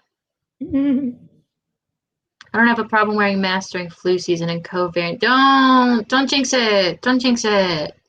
Right now, the vaccine is protective against variations, but if the spike protein mutates, that will no longer be the case. And that thought terrifies me because I don't want to be back at square one. Because for the record, we don't have a COVID vaccine. We have a spike protein vaccine. If that protein changes significantly, the vaccine will no longer be effective. And we have to start over, which could take several years and a few million lives. So that's nice and scary. Like at the Naked Firefly, I don't know where you're at, but I generally -40 winters. She's in Germany. Germany. And people making fashion statements with fun fabrics, yes. I think we got so far off mental health and like self-care, but like I feel like that's part of it. Like when the stuff sucks, you have to sort of figure out a way to make it okay for you, you know? Because there are Yeah. things that you can change and there are things that you can't. And when you recognize that you can't change them, it's sort of, I did a video about this where it takes the pressure off. Like, there's nothing I can do about it. There's no point in me panicking about it.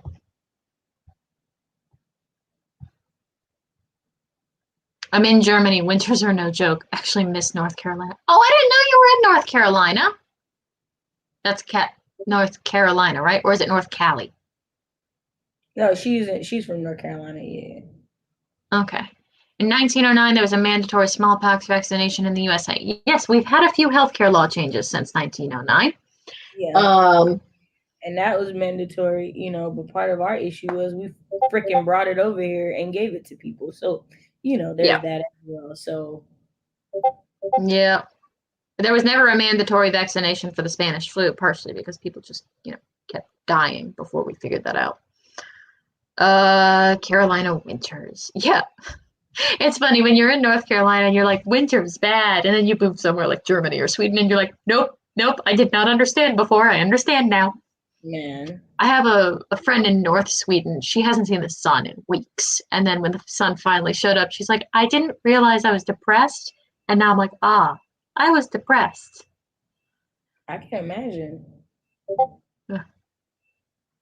Yeah, I hear you for the bad German winters. My family's German and I live in Canada. Oh, I didn't know your family was German, Bailey. The person who was infected my husband also infected 8 other people in spite of wearing a mask because of the surface survival of the virus. The 9 people at 4 stores infected 41 family members. Yeah, I know surface survival is a thing. It's a pretty low risk, um, mathematically speaking. But general rule of thumb is if you wouldn't touch something during flu season, don't touch it. Like, don't lick doors. Yeah. But I know Jack Edwards got it from a grocery store, and he was wearing a mask. Right, for 4 of my pregnancies, I almost died because my doctors wouldn't listen to me. So I side-eyed. See, and that's like people have loads of like negative experience with healthcare. So like trying to advise people on recommended health things only works if you're doing so from a place of trust. So like Right. if you don't have that trust, COVID information för invandrare har varit för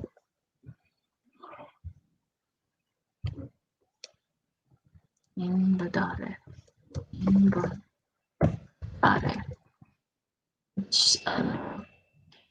Invandrare.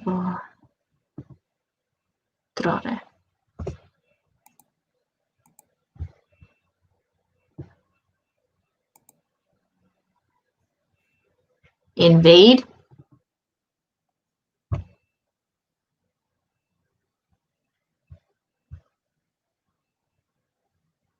I'm at like an age 6 reading level in Swedish, so I think I'm missing something, but I think invaded and was bad. I believe me and my family had it in February 2020. Felt like I was dying, but I stayed home and took care of it. You can get a antibody test. Sometimes those are less accurate, especially if it's been this long. But it is entirely possible that you can get an antibody test. And if you have an antibody test and you come up positive, there's no reason for you to get vaccinated.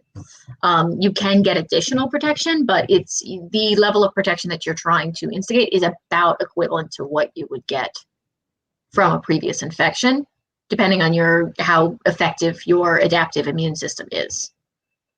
They really should be offering those for free. I feel like if you think you've got it before, like you really should be able to go somewhere and get COVID antibody tested free. Like I can get COVID tested free. I can't get the antibody test for free. Interesting. When the person of interest series came out, there were a bunch of people who started talking about the fact in urban areas people were carried on camera 20 times a day. Okay. When the Person of Interest series came out, there were a bunch of people who started talking about the fact that in urban areas, people were on camera 20 times a day, and people were mad about it. I remember the TV show she's talking about, I Person of do. Interest. I remember like the conversation about like the government being able to see too much or having too much and whatnot. But then it goes, then right, you have cell phones and you use social media. It doesn't really make Yeah, sense. It's part of why I don't like to use filters, things like that. Like I'm not a big fan of like facial recognition software and da da da.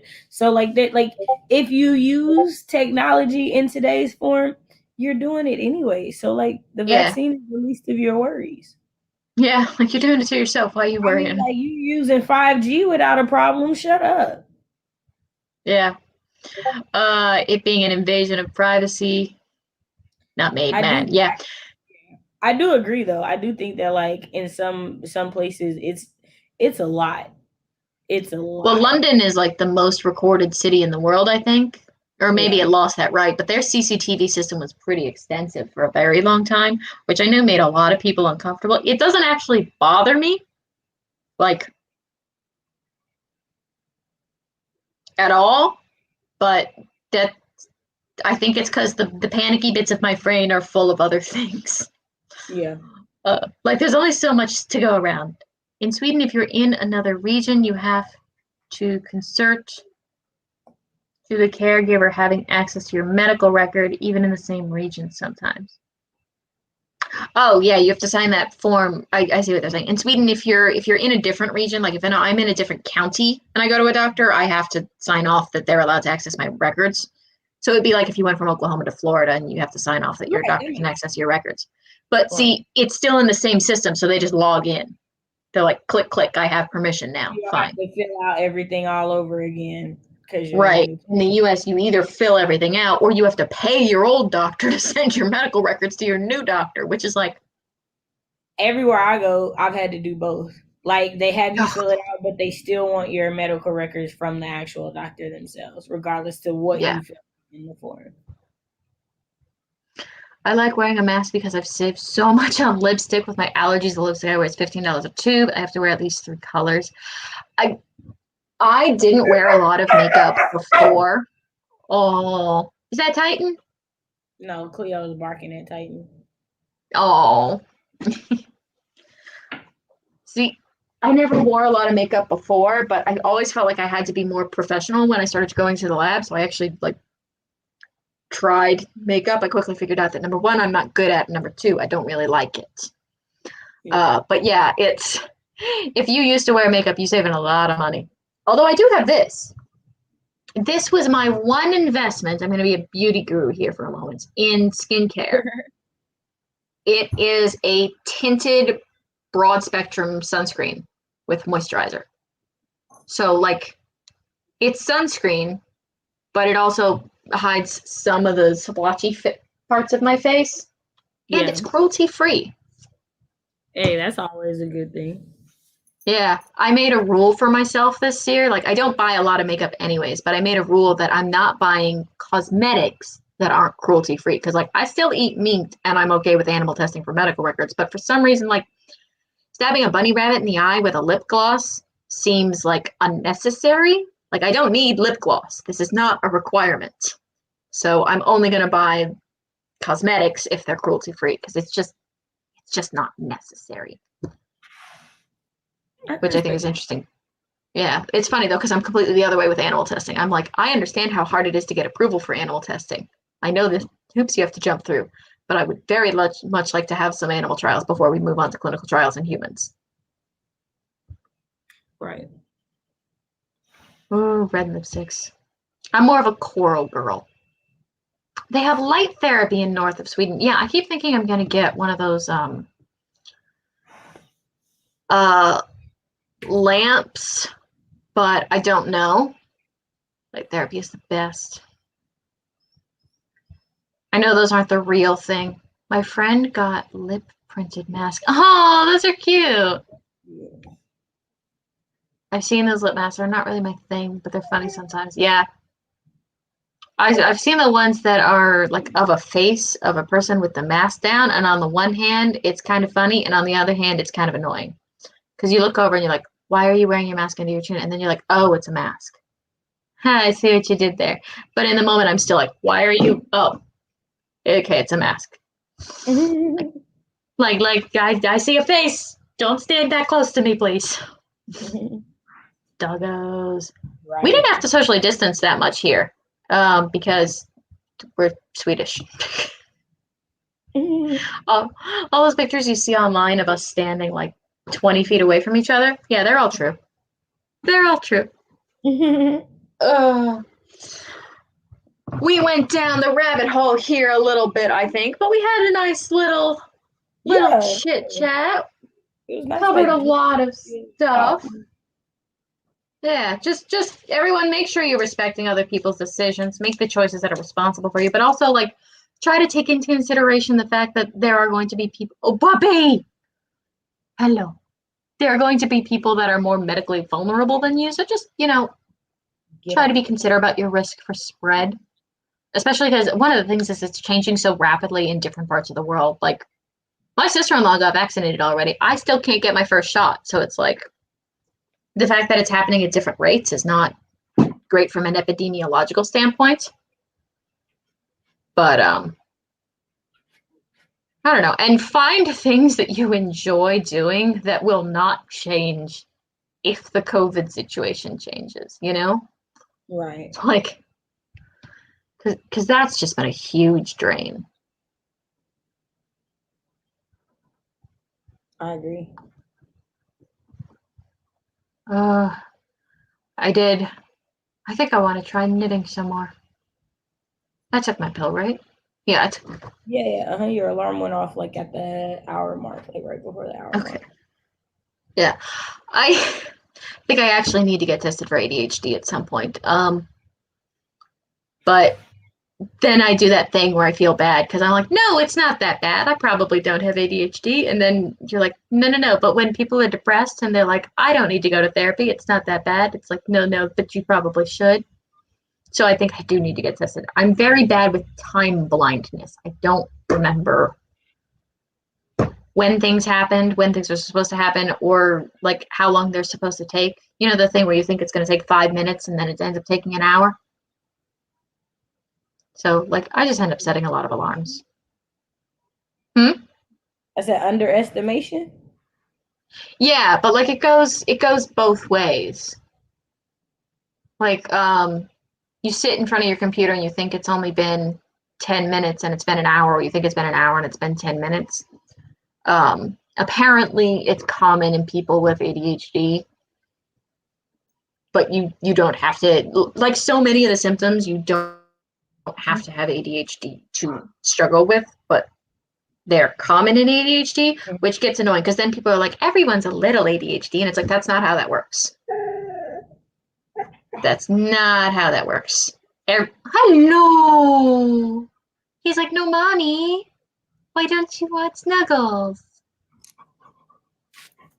Did you know you're not supposed to be on the couch? Don't think because we're on camera right now, I'm going to like be okay with that. Yeah, that's how you feel? Okay.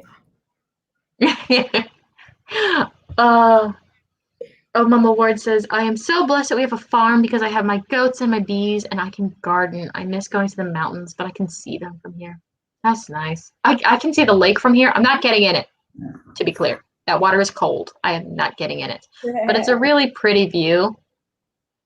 So it's nice to be able to like see and take bike rides around, feed the ducks. Aww. I think it might be time to give it a wrap. Time perception dysmorphia, yes. That's it.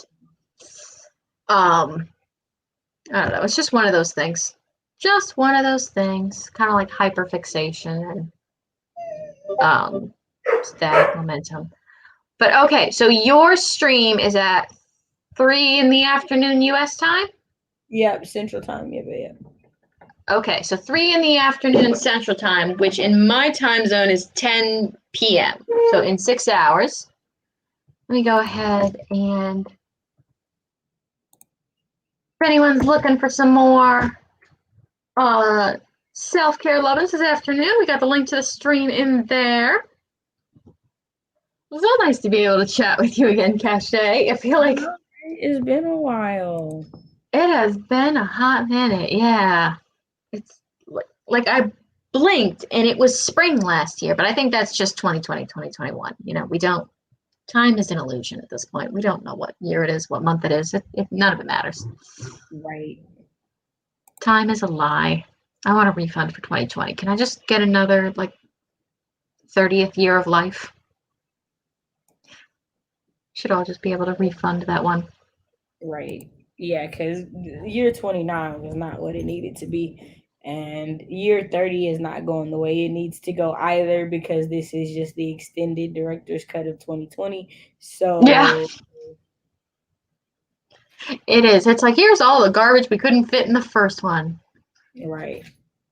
I'm like that first week of 2021. We were so hopeful, and then it just ended. Nah, it didn't Day even 7, last. it was like, nope.